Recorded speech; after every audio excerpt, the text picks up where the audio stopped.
Lately, the world has been hit by a string of bizarre natural disasters.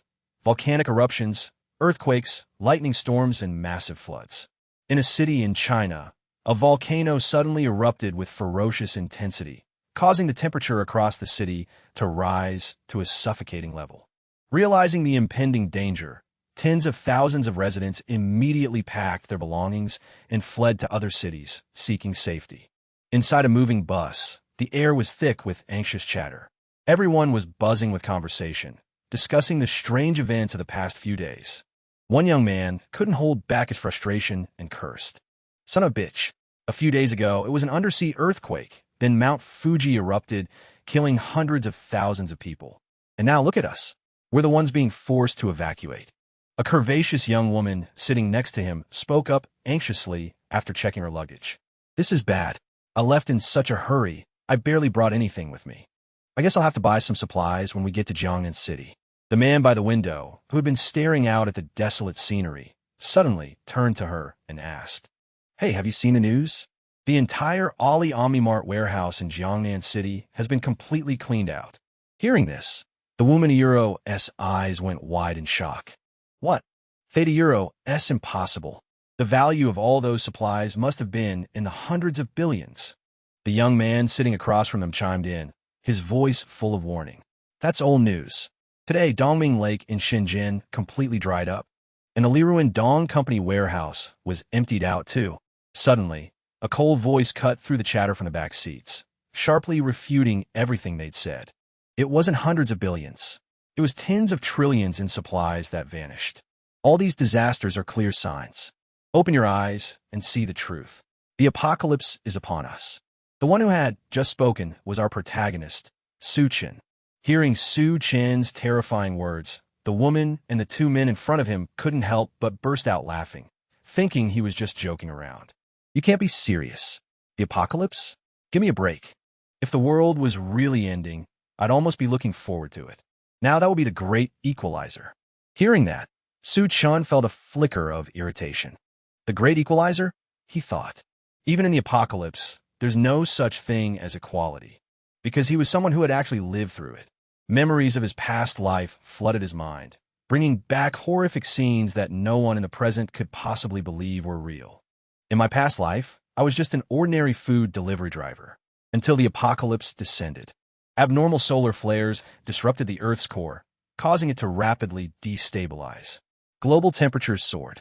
The Earth's crust began to shift violently, and monsters that had been slumbering deep underground clawed their way to the surface. The entire world changed. A new order was forged. In that new world, supplies were so scarce that even a single pack of instant noodles or a sausage was a treasure you'd have to risk your life for." Su Chen Euro's thoughts continued in a low, somber tone. "You ever bite into a sausage and feel something crunchy?" Then, a grim certainty settled in his mind. "And I am the one who came back from that apocalypse. I returned to 1 month before it all began." The buxom woman sitting beside him, terrified by his words, instinctively grabbed Su Chiniuro's arm. "Mister," she began, pressing her body against his, her voice trembling. "What you just said, it's really scaring me. Could you maybe—" But the Su Chan of today, a man who had returned from a hellish future, was no longer the soft-hearted person he once was.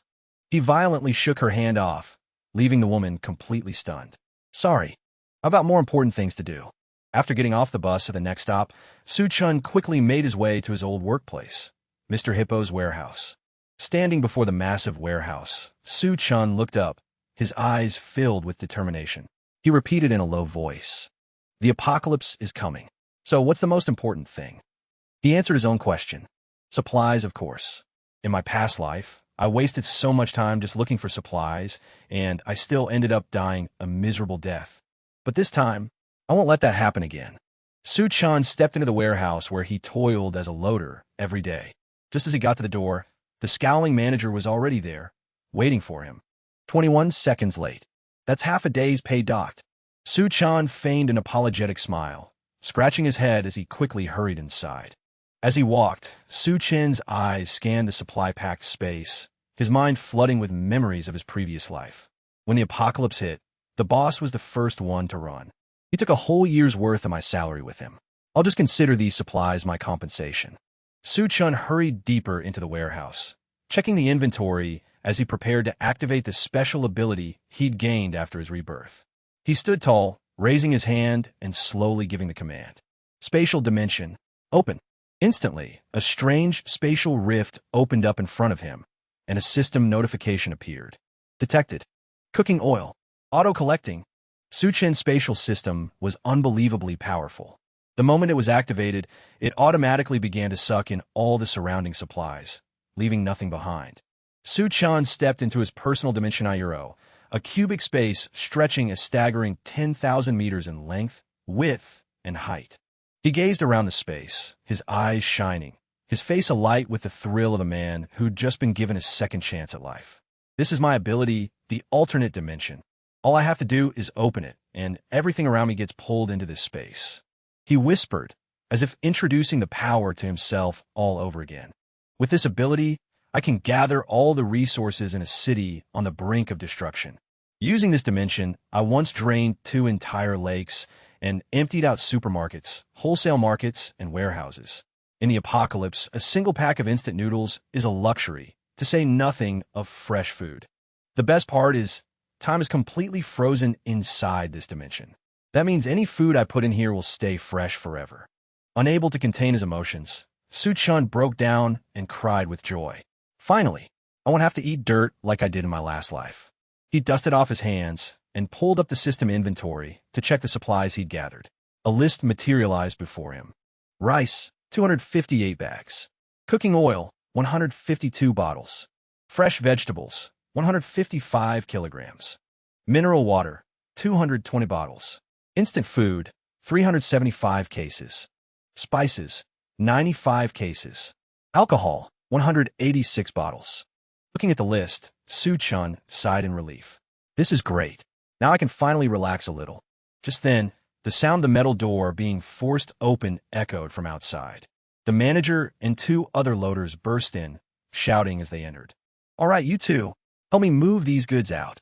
But after taking a single step inside, all 3 of them froze, their eyes wide as they stared at the empty space before them. The entire warehouse, which had been piled high with goods just moments ago, was now completely bare. The manager's jaw dropped as he stammered. Are my eyes playing tricks on me? Where did all the merchandise go? His shock quickly turned to fury. He pointed a trembling finger at Su-chun, his voice a furious roar. Where did everything go? I am talking to you. Su-chun remained perfectly calm, slowly raising a hand. Another small spatial rift opened behind him. He said with a slight smile, Oh, that? I took it all. His casual reply left the 3 men in front of him frozen like statues. What? Realizing something was terribly wrong, the manager roared. Heroes, trying to get away. Grab him. The 2 burly employees rushed forward to restrain Su-chun. But just as they moved, he opened another portal, leaping backward and vanishing inside. Before he disappeared completely, he turned back with a smile and a small wave. Oh, right. I want your to be late for work anymore. The employee lunged, but he was too late, grabbing at empty air. The portal snapped shut before he could even touch Su-chun. The manager and his 2 employees could only stare at the empty space, their faces a mask of confusion and disbelief. Where did he go? Did he really just vanish? Outside the warehouse, another spatial rift suddenly shimmered into existence. Su-chun flipped out of it, landing on the ground with the light, graceful precision of an action movie hero. He immediately sealed the portal, his expression firm and resolute. This is my second ability, Spatial Leap. I can teleport anywhere within a 3-meter radius anytime I want. Su-chun glanced back at the warehouse one last time. In the apocalypse, this ability would be his ultimate ace in the hole. With it, he could slip into ruined areas to scavenge for supplies and make a safe retreat, even when facing the most dangerous mutated beasts. Su-chun stripped off his uniform, tossing the shirt into the air as he whispered. And Theta Euros that. Operation $0 shopping spree is complete.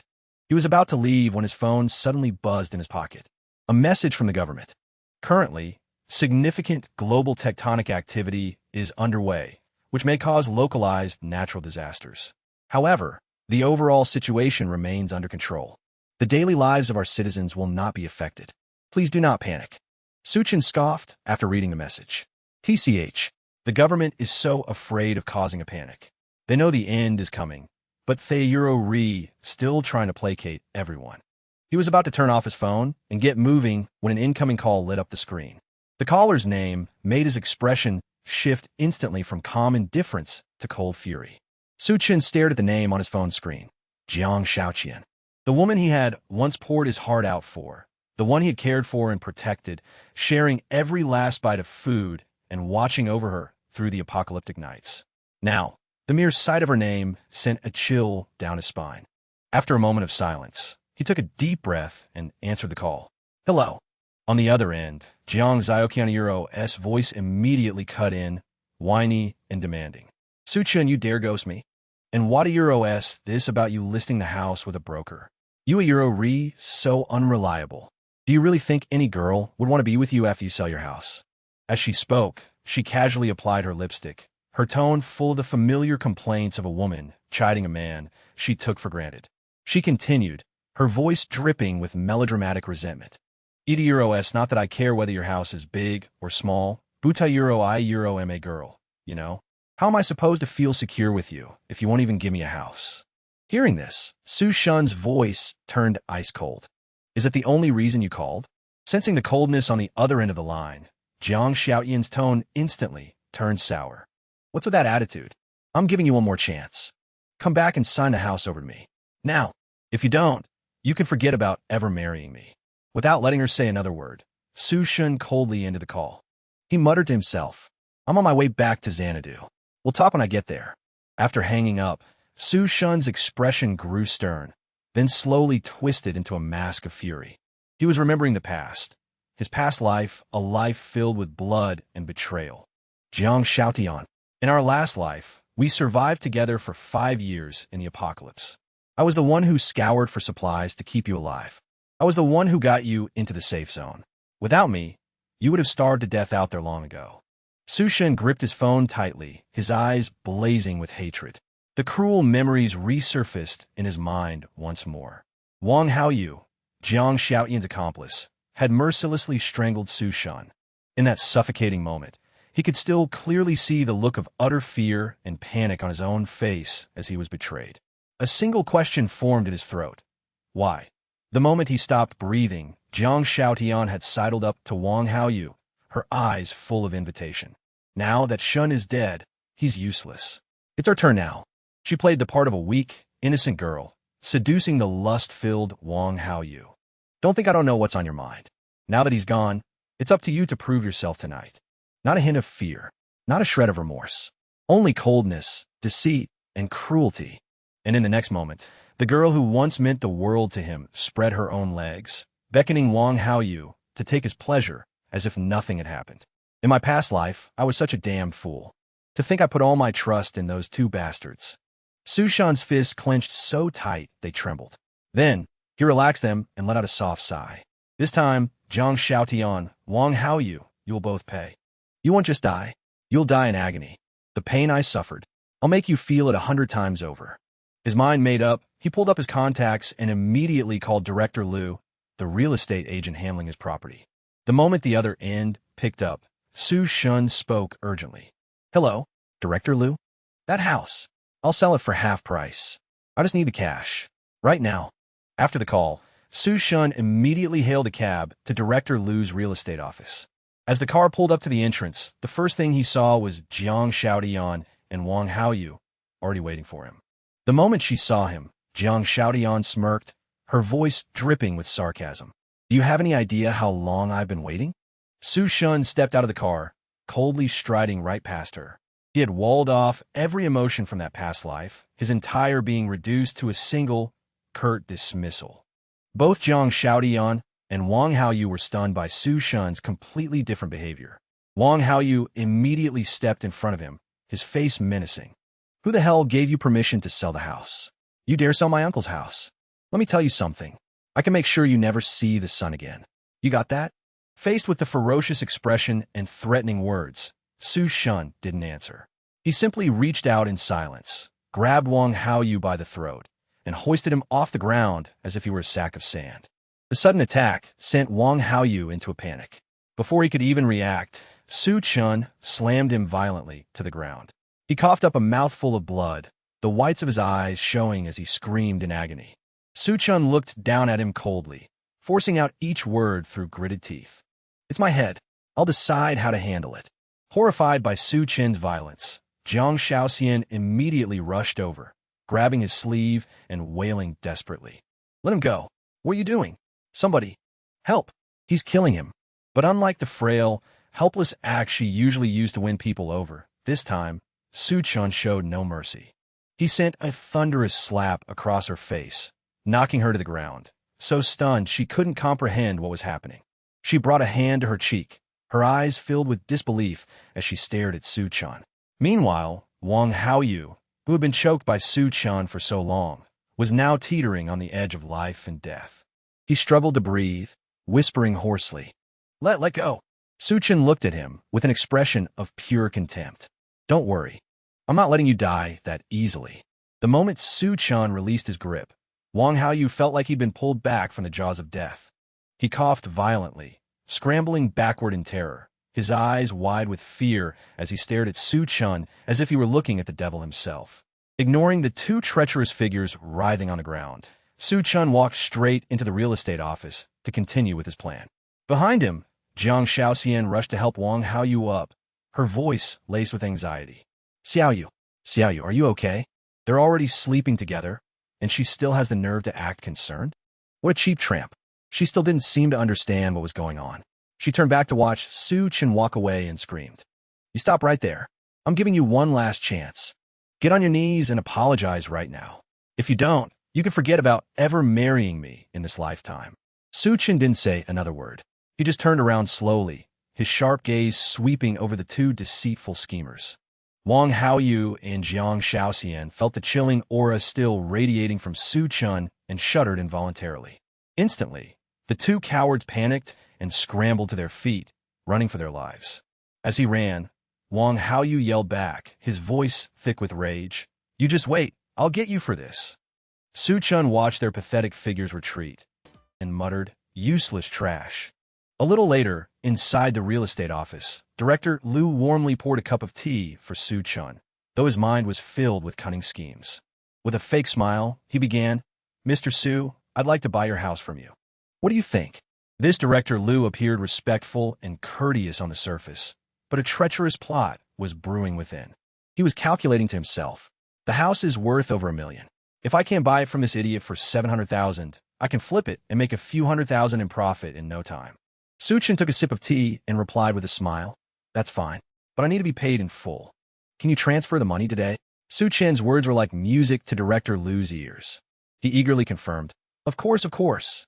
We can sign the contract now and transfer the title next week after the payment clears." Su Chun took the contract and quickly nodded in agreement. He thought to himself, when the time comes, you can have your pick of any house you want, as long as you dare to live in it. Moments later, Director Liu, putting on a professional and trustworthy air, immediately transferred the money to Su Chun. Su Chun opened his phone and checked the notification from his bank. Xanadu Commercial Bank. A transfer of 700,000 yuan has been deposited into your current account. With their business concluded, Su Chun politely said goodbye to Director Liu. As he walked away from the office, he mused to himself. Even though natural disasters have been happening constantly, Xanadu is in the middle of the Central Plains, far from any earthquake zones, tsunamis, or volcanic eruptions. Besides, the government has dismissed all the rumors, so life here is still orderly and peaceful. Suddenly, Su Chun walked past a utility pole plastered with flyers advertising quick loans. A small smirk played on his lips as he thought, "Money, that's exactly what I need most right now. You lend it, I'll take it. And how you get it back later? That's your problem to figure out." Spotting a flyer for a loan service, Su Chun stopped in his tracks. A loan shark, In a flash, he realized this was his chance to make some money. Su Chun immediately pulled out his phone and dialed the number. Hello. Yes, am I speaking with the loan company? I have a property deed I'd like to use as collateral. After making the call, Su Chun quickly headed to the meeting point at the Hanhai International Building. In the office of Dehai Loans, a heavy-set man named Wang Dehai explained smoothly to Su Chun, "Look, kid, this house of yours isn't worth a whole lot." Hearing this, Su Shan raised an eyebrow. So how much can I get for it? He glanced at the fat man, sighing inwardly. So this is Wang Haoyu's boss. Asterisk this guy Wang Dahai. In my past life, he was torn apart by a mutated beast. Asterisk. Wang Dahai took a long drag from his cigarette, holding Su Shan's property deed in his hand. The most I can give you is 500,000. And I'm keeping the deed, of course. Su Shan didn't want to waste any more time. He stood up, placing his hand on the deed. Make it 600,000. And we can close the deal right now. Su Shan had confidently promised Wang Haoyu that he only needed a week to pay back everything he'd lost. Hearing such a firm promise, Wang Haoyu was secretly thrilled. He figured Su Shan was just another gambling addict. Once a guy gets hooked, he'd sell his own parents to try and win it all back. What idiot. I'm going to ruin you. Wang Dahai, smoking his cigarette, had told him that as long as he brought the property deed to the company, everything else could be easily arranged. After finalizing the deal with Wang Dahai, 600,000 yuan was transferred directly into Su Shan's account. Meanwhile, Jiang Xiaotian stood with Wang Haoyu, touching the bruise on her cheek. I was just taking back what was mine, she muttered angrily. What did I do wrong? How dare he hit me? I'll make him pay for this. Wang Haoyu stepped out of the taxi, clutching his neck in pain. He gritted his teeth. I'm going to make that son of a bitch pay. Damn it. I'm going to have my brother kill him. Just then, Su Shan happened to walk past them. Jiang Xiaotian froze, startled. She turned to Wang Haoyu. How you look? Isn't that Su Shan? Wang Haoyu, still holding his neck, his face twisted in pain and anger, nodded. Son of a bitch. It's him. What's he doing here? Jiang Xiaotian's anger flared. She clenched her fists, determined to find out what he was up to. Let's follow him. I want to see what he's been up to. Su Shan was headed for the Luqing Hotel. He remembered how so many commercial buildings had been destroyed, first by the flooding seawater and then by the brutal freezing cold that brought them crashing down. But the Luqing Hotel had somehow withstood every disaster. Su Shan strolled inside, thinking to himself, I heard the presidential suite here has it all. Even a private pool. It wouldn't be a bad place for a long-term base. A lot of warehouses were empty, but they lacked hot food and fresh vegetables, things you need for proper shelter. As he entered, a pretty receptionist with a professional demeanor greeted him. Welcome, sir. I'm Lu Xner, the hotel's food and beverage manager. How may I help you? Su Shan's request left her stunned. Hello. I'd like to book 1,000 banquet tables. Can you do that? Lu Xner couldn't believe her ears. 1,000? 1,000 tables? After a moment of shock, she quickly composed herself and smiled. Yes. Yes, of course. We have several packages. 5,000 yuan per table, 10,000 per table, and premium options at 30 or even 50,000 per table. As she spoke, Lu Xner discreetly sized up Su Shan. Asterisk, oh my god. This guy has such a commanding presence. He must be one of those low-key rich kids. Asterisk. Su Shan smiled and calmly made his choice. I'll take the 10,000 yuan per table option. That's 10 million total. I'll put down a 500,000 deposit now. I'll pay the remaining balance in 1 week. After finalizing the arrangements with the hotel, Su Shan thought. Asterisk, so the rumors were true. The Luqing Hotel really is top-notch. Asterisk. With a radiant smile, Lu Xini graciously made the offer. A deposit of 500,000. Is that all right? Please follow me this way to make the payment. Su Shan nodded with a faint smile. The estimated cost of ingredients alone is already 500,000, but to build a relationship with the wealthy, this price is absolutely worth it. In business, the most important thing is knowing how to play the game. As Lu Xini led the way for Su Shan, she asked curiously, By the way, how should I address you, sir? Su Shan replied coldly, Su Chan. Still unable to contain her curiosity, Lu Xini continued, Mr. Su, are you booking this banquet for your wedding? As if struck by an idea, Su Shan immediately nodded. That's right, for my wedding. And while you're at it, book me the presidential suite. After settling the payment and reservations, Su Shan left the Luqing Hotel in high spirits. Pure bliss. Booked for 10 million, deposit of 500,000. All set. And as for the final payment, haha, in the scorching apocalypse, a single block of ice will be worth hundreds of millions. Seeing the presidential suite for the first time, Lu Xini couldn't hide her excitement. Oh my god, this is the presidential suite for a honeymoon. Whoever marries him is going to be the happiest woman in the world. She's a looker, but damn, what a potty mouth. Interesting. Meanwhile, Jiang Shaoxian and Wang Haoyu were secretly watching from outside. After seeing Su Shan make the transaction and talk with the hotel staff, Jiang Shaoxian approached Lu Cini. "Hello. I'd like to ask what the man who was just here came for." Lu Cini looked her over. "The gentleman from before? And you are?" Jiang Shaoxian immediately replied. "He's Su Shan, my boyfriend." Hearing this, Lu Cini's face fell slightly, but she answered nonetheless. "Your boyfriend just booked a 1,000-table banquet at our hotel. He paid a deposit of 500,000 yuan. You're very lucky to have a boyfriend like him." Lu Cini scanned the brand-name clothes on her. This girl is a 7 at best. Her aura is nothing compared to mine. Is this the type rich guys are into? Hearing the receptionist confirm it, both Jiang Shaoxian and Wang Haoyu were stunned, shouting in unison. "No way. How could he possibly have the money to book 1,000 tables?" Pulling up Su Shan's transaction info on her computer, Lu Cini explained, "Rich men like to play games, hiding their identities. They're afraid their girlfriends are only after their money. They don't reveal anything until the wedding day." As Jiang Shaoxian listened, she began to imagine grand scenarios in her head. "So, they just suddenly disappear before the wedding and put you through some kind of mental stress test?" Wang Haoyu asked dumbly. "So that bastard Su Shan is actually rich?" Lu Cini turned her phone screen toward them to confirm. "Of course. The 500,000 just came through." After gathering information on Su Shan, Jiang Shaoxian and Wang Haoyu left the hotel. Wang Haoyu asked, taking a drag from his cigarette, "So a 1,000-table banquet at a 5-star hotel. Who's he planning to invite?" A proud, radiant smile spread across Jiang Shaoxian's face. "You don't get it. Obviously, it's to introduce me to high society and publicly announce my status." Wang Haoyu shot up, a cunning look on his face, clearly up to something. Hith. "So what should we do?" Jiang Shaoxian held up a hand, resolute. "I'll take the lead. I'm going to give that bootlicker a chance to reveal himself." In her mind, lavish and magnificent scenes began to unfold, sending her into a state of euphoria. She had never even dreamed of a life like this, and to think it was all possible because of that loser, Su Shan. Meanwhile, Su Shan sat seriously at his desk, carefully calculating his expenses. "I got 700,000 from selling the house and 600,000 from loan sharks. The food order cost 550,000. But from that free shopping spree earlier, I still haven't gotten a lot of necessary supplies.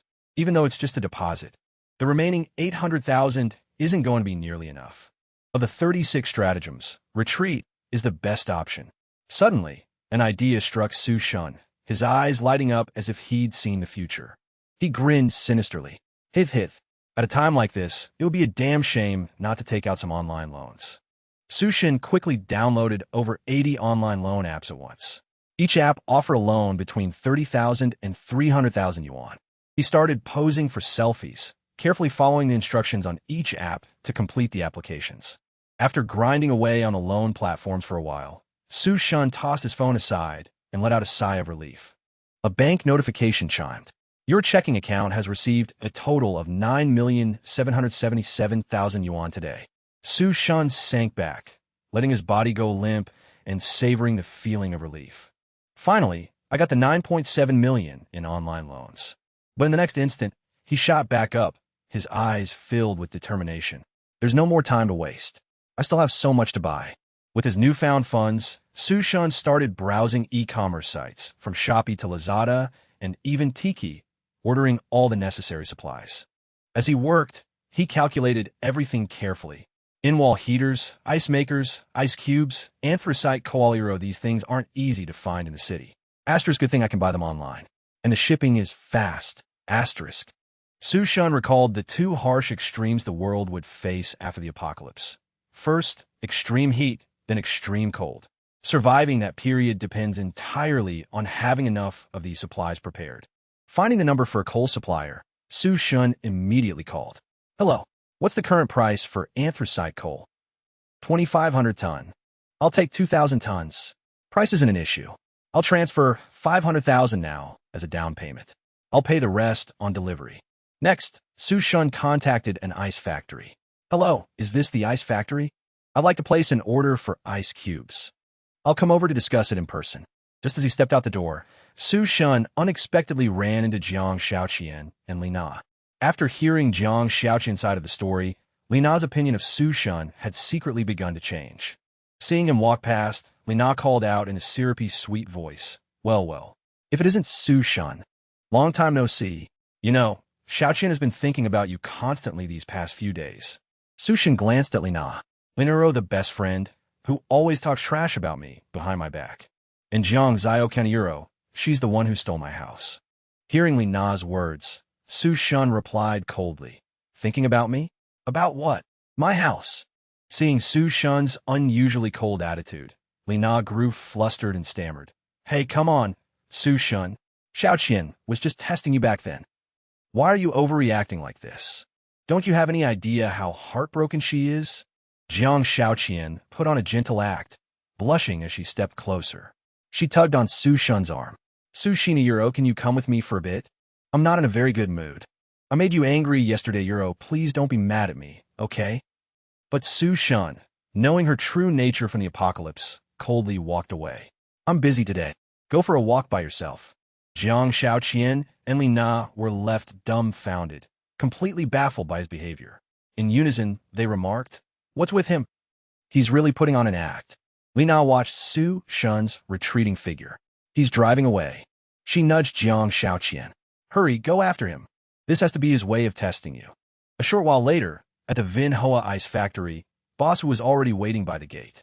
The moment he saw Su Shun get out of the car, Boss Wu jogged over with a huge smile, shaking his hand. "You must be Boss Su. Truly a young talent." Su Shun smiled back. "Boss Wu, I called you earlier and explained everything on the phone. 2,000 tons of food-grade ice. How long will that take?" Hearing Su Shun's question, Boss Wu puffed out his chest with pride. "Our ice factory, Euro, I can't speak for other things, but our efficiency is second to none. 3 days. 2,000 tons of food-grade ice will only take 3 days. 400 a ton. That's 800,000 total. It's a deal." Su Shun didn't haggle. He immediately took out his phone to make the transfer. "I'll put down 100,000 as a deposit now. Deliver it to the address I provide in 3 days." Boss Wu delightedly held up his QR code, laughing heartily. "No problem." After Su Shun finished transferring the money, Owner Wu beamed, his eyes sparkling with profit, and chuckled, Well, Owner Su, what do you need so many stones for? Is there some large-scale event coming up? We can still cooperate in the future. The price will be even better." Su Shun stepped out of the car, smiling as he replied, "I'm preparing to go to the ANSA Federation to do charity work." Su Shun's answer stunned Owner Wu, who had been overjoyed just moments before. After Su Shun left, Owner Wu watched the car drive away, musing, "This 800,000 yuan deal is settled. Young people are really efficient." A moment later, Li Na and Jiang Yuxian's car also stopped in front of the stone factory. Owner Wu turned back, startled. He couldn't believe someone else had come for business without an appointment. Jiang Yuxian opened the car door, her face blushing as she asked Owner Wu, "Sir, is Su Shun my fiancé? What were you just talking about?" Owner Wu looked at Yuxian, slightly confused. "Fiancé? What kind of game is this? Are you playing snakes and ladders?" "Even so," he replied, "Owner Su just ordered 800,000 yuan worth of stones from us." Hearing Owner Wu confirm, Li Na and Jiang Yuxian gasped in shock. 800,000 yuan for stones? We can be sure now. Su Shun is a tycoon. A super tycoon. Li Na's face was panicked as she asked, "Owner Wu, what is Su Shun trying to do?" Owner Wu raised his hand, recalling. He said he was going to the ANSA Federation to do charity work. Owner Wu's answer left the two women in a state of increasing surprise. Su Shun drove to a luxurious restaurant in the city and sat down to review everything he had ordered. "Everything's done. For the remaining time, I can enjoy the sunshine before the apocalypse comes." In his previous life, he was so busy with business that he didn't even have time to stop by a coffee shop, let alone a high-end restaurant. While Su Shun was lost in thought, a waiter approached with a smile, greeting him and presenting the menu. Su Shun flipped through the menu, thinking seared goose liver, salted frog, duck tongue, and golden sauce. This is a high-end restaurant. The average cost is in the 4 figures. Suddenly, Su Shun turned to a page with a question mark and a price of 17,000 yuan. He asked curiously, "What is this?" "A question mark that costs 17,000 yuan. The waiter smiled and explained, "This is a dish personally prepared by our head chef, Yilin. What it specifically is depends on the chef's creativity." Sushan found the restaurant quite interesting. He nodded. This dish is quite unique. I'll have this one, please. The waiter immediately replied, yes, sir. After the waiter left, Sushan's gaze swept over the restaurant's surroundings. He noticed the exquisitely decorated bookshelves and walked over to pick up a copy of the classic of mountains and seas to read. As he turned the pages, Sushan fell into thought. In his previous life, when the apocalypse struck, a strange power had caused many creatures to become abnormal. The mutated beasts described in the classic of mountains and seas were exactly like the monsters he had witnessed. If these abnormal changes are explained as the reproduction of species, then it's the reappearance of ancestral traits through generations, like growing tails, being covered in fur, and many other strange things. While Sushan was deep in thought, a beautiful girl with pastel pink hair, wearing a vibrant dress, emerged with a dish. She introduced herself. Hello, esteemed guest. I am Yelin, the restaurant's head chef. This dish I prepared is inspired by your demeanor. Sushan looked up at Yelin. Suddenly, a memory flashed through his mind. He realized in shock. Isn't she the Hell Chef from his previous life? During the apocalypse, Yelin was known as the Hell Chef, with the ability to transform the rotten flesh of mutated beasts into irresistible, delicious dishes. However, anyone who ate them couldn't escape death. Yelin noticed Sushan's stunned expression and thought, what's with that look? Is he afraid I poisoned the dish, a great beauty like me? She smiled, trying to explain, this dish has 5 layers of flavor, like the 2 sides of life. One side is pan-seared with oil, the other is crispy fried with 1,000 layers. A single steak, prepared 2 ways. An irresistible temptation. Sushan picked up his fork and took a bite. A satisfied smile spread across his face as he hummed in approval. I have to admit, this is incredible. 17,000 yuan. Worth every penny, he thought while he ate. Asterisk her cooking for me during the apocalypse, though? Nah, asterisk. Who knows if she'd try to poison me. Meanwhile, outside, Lina and Jiang Shaoqian were spying on them. Lina slapped at the buzzing mosquitoes, her face twisted in annoyance. I heard a single dish in there costs over 10,000 yuan. Your man's got to be some rich heir. When you marry into money, don't forget about us, okay? I'm getting eaten alive out here. Her eyes fixed on the scene inside, Jiang Shaoqian nodded. Don't worry, I will. After finishing his meal, Sushan made his way to the 3 Centuries bar. Standing outside, he thought, asterisk the 3 Centuries bar. The most lavish place to blow money in all of Xanadu, asterisk. Some rich kid once dropped 1,000,000 yuan in a single night here. And I've never even seen an abalone up close. But when the apocalypse hits, all these places of luxury and vice will be gone. My biggest regret from my past life was never stepping foot inside this place. As Sushan stood with his drink, lost in thought, a group of excited girls swarmed him. Hey, handsome, why aren't you drinking? I'll drink with you. Sushan replied, a bit taken aback. While the other girls were going wild, one of them, a girl named Ellie who sat calmly next to Sushan, spoke up. Noticing Sushan's gaze, she leaned in, refilled his glass, and explained, this is Yunyun's first time here. Her boyfriend cheated on her, so he brought her out to blow off some steam. Yunyun, her expression tense and miserable, blurted out, that bastard. I wouldn't sleep with him. So he went and found some old woman. The guy has no class. Is sleeping with a woman all you guys care about? Sushan calmly raised his glass. It's in a man's nature. We're wired that way. Sushan's words only seemed to make Yunyun more dejected. She grabbed her glass and slammed it back in one go. Sushan watched, stunned. That's not water, you know.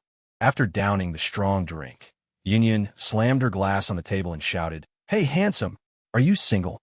Sushan, a little taken aback by her boldness, confirmed it. I am. The moment he confirmed it, a blushing Yunyun moved in close. Then, would you? Seeing their friend's bold move, her friends immediately started cheering her on. Yeah, that's the way. That scumbag didn't deserve you anyway. Go for it, Yunyun. Just then, Lina and Jiang Shaoqian walked into the bar, scanning the crowd for Sushan. Hearing the commotion from Yunyun's friends, Jiang Shaoqian's head snapped around, and she spotted Sushan. She glared at him and screamed, Sushan, what do you think you're doing? Lina chimed in. Are you cheating on her already? Recognizing the two of them, Sushan deliberately wrapped an arm around Yunyun. Play along and come with me, he whispered. Swept up by his powerful presence, Yunyun thought, Now this is a real man. Su Shun pulled Yun to her feet and made a dash for the stairs. This way, upstairs. From below, Li Na and Jiang Shaoqian gave chase, screaming, Su Shun, you get back here right now. Su Shun pulled Yun into an upstairs room, quietly locking the door behind them. He turned to her. Sorry about those two just now, Ro. Before he could finish, Yun blushed and stammered, It's my first time. Seeing her bashful expression, Su Shun thought, this girl. He gave her a light flick on the forehead. Ow, she yelped. You're drunk, aren't you? Su Shun said. Time to sober up. Don't go out for the next few days. Stay home and stock up on a lot of food. Why, yes. She stammered, wincing in pain. All right. Su Shun opened the door to leave, but didn't forget to add one last thing. One more thing. If you're looking for love, don't look for it here. In the future, then again, there won't be a future. He closed the door, thinking to himself, asterisk, what a rare opportunity. It's a real shame to just walk away like this. Asterisk. But the moment he stepped out, Su Shun was met with a horrifying scene. Li Na was pounding on the door, screaming, Su Shun, you can't do this to Xiao Tian. Beside her, Jiang Shaotian kicked the door, threatening, I know you're in there. Looking at the scene before him, Su Shun sighed. With these two around, tonight's not going to be any fun either. At the warehouse Su Shun had chosen on the outskirts of the city, the orders he'd placed that morning began to arrive. As a truck pulled to a stop, the driver and a delivery worker called out in unison, Boss Su. Where do you want these 2 containers, Boss Su? This warehouse doesn't have cold storage. Aren't you worried the ice will melt? I'm here with the cold delivery. Su Shun walked a lap around the warehouse, signaling for everyone to move the heaters and ice machines inside. At the same time, he directed them to block the entrance with large blocks of stone. He gave clear instructions. Just put the stone blocks right here. Meanwhile, Wang Haoyu, Li Na, and Jiang Shaotian had also shown up on the outskirts of the city. Wang Haoyu pushed his way through the crowd. He rushed to report to Jiang Shaotian. Shaotian, Su Shun rented a huge warehouse out here. He's bought a ton of bulky machinery euro. I don't know what euro. And he's moving all of it into the warehouse. A curious look crossed Jiang Shaotian's face as she muttered to herself. What on earth is Su Shun planning? Li Na noticed a group from the Luqing Hotel carrying things over. She quickly grabbed Jiang Shaotian's arm and announced excitedly, Shaotian, look. Isn't that a banquet from the Luqing Hotel? They're even rolling out a red carpet. Do you think he's going to surprise you with a proposal? And then guests from all over are going to rush in? Li Na's words sent Jiang Shaotian soaring. Her face lit up as she replied confidently, Oomph. Even if he proposes, it's not like I'm guaranteed to say yes. Come with me. Let's go over there and see just how sincere he is. Jiang Shaotian walked up to Su Shun and asked, Su Shun, what's all this stuff for? Su Shun, taking off his jacket, shot a cold glance at Jiang Shaotian. Are you here to help me move things? I'll tell you after we're done. Hearing Su Shun tell her to help, Jiang Shaotian frowned. Move things? Asterisk, what kind of joke is this? I'm about to marry into wealth. Why would I do something like this? Asterisk. Seeing her friend hesitate, Li Na immediately ran over and nudged her, whispering, he must be testing you. He probably wants to see if you have what it takes to be a rich man's wife. Hearing Li Na's analysis, Jiang Shaotian nodded, thinking it made sense.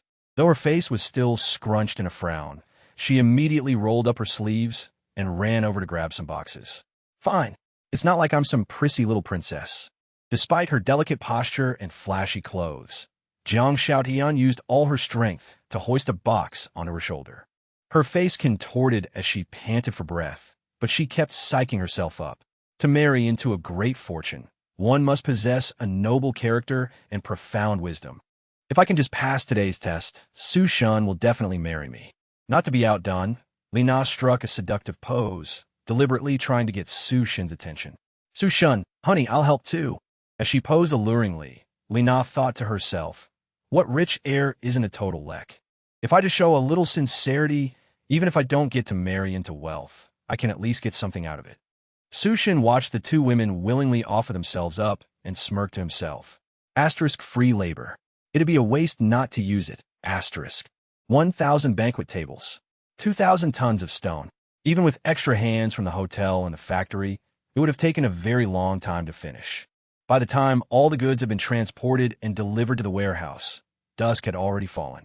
Seeing the work completed, Su Shun stretched and shouted, finally, it's all done.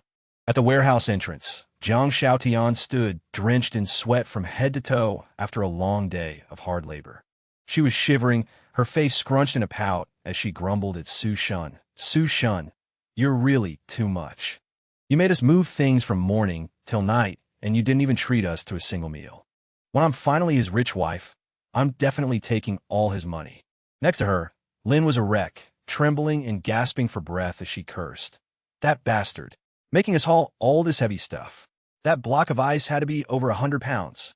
Despite her exhaustion, Jiang Xiaotian was lost in a daydream. Asterisk the inspections over. Su Chen must be about to announce me as his bride. Asterisk. And the wealthy guest should be arriving any minute now. Lina, her face pale with exhaustion, chimed in, yeah, that's right. The food's getting cold. Don't the guests mind? Rich people are so weird.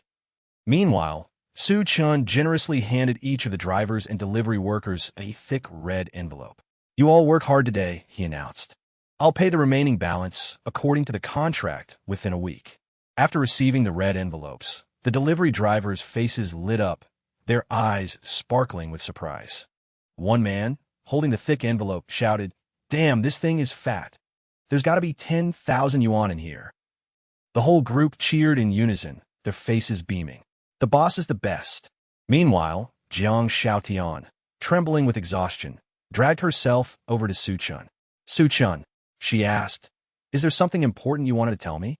With a cold expression, Su Chun turned and walked into the warehouse, replying dismissively, thanks for all your help, but there's no reward, so you can go now. Jiang Xiaotian froze. Stop joking around. I know you have a surprise for me. Bring out the guests. Let's get married already. Su Chin turned back, a mocking tone in his voice. Get married? I'd love to. But right now, not only have I sold my house, I'm also buried in debt. You still want to be with me? Lina couldn't believe her ears, shouting, that's impossible. The 10 million yuan banquet. The tens of thousands for the restaurant. With all that, how can you have no money? Su Chan placed a hand on the stacks of supplies and answered calmly. This stuff, it's all for some big shots charity. He wanted to help with poverty relief in Alxa, so I just arranged the delivery. Jiang Xiaotian's face flushed with rage as she lunged at Su Chan. You mean you bastard? You tricked me. As the frantic Jiang Xiaotian lunged, Su Chun deftly sidestepped. And how exactly did I trick you? He asked.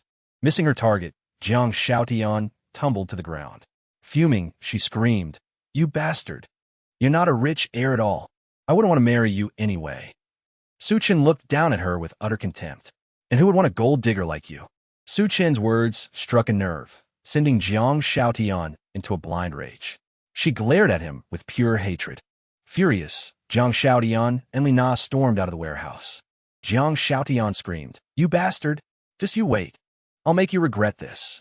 Lina pointed her finger, threatening. It's over for you. You are so screwed. Su Chen paid them no mind. Fools. Asterisk wait until the apocalypse comes. Let's see how you survive then. Asterisk. He turned back into the warehouse to finish his final task. To avoid being discovered, Su Chun carefully bolted the warehouse door shut. He then approached the neatly organized supplies and goods. All the supplies are finally here. Asterisk now. I just have to wait for the apocalypse. Asterisk. Su Chun raised his hand, activating his superpower and opening his dimensional space. Batch after batch of supplies were sucked into his secret space. That evening, inside a luxurious room in a lavish Xanadu high-rise, Wang Dehai was saying warmly to Jiang Xiaotian, Xiaotian, my dear, from now on you stick with little you. You'll want for nothing. Here in Xanadu, just mentioning my name, Wang Dehai, carries some weight.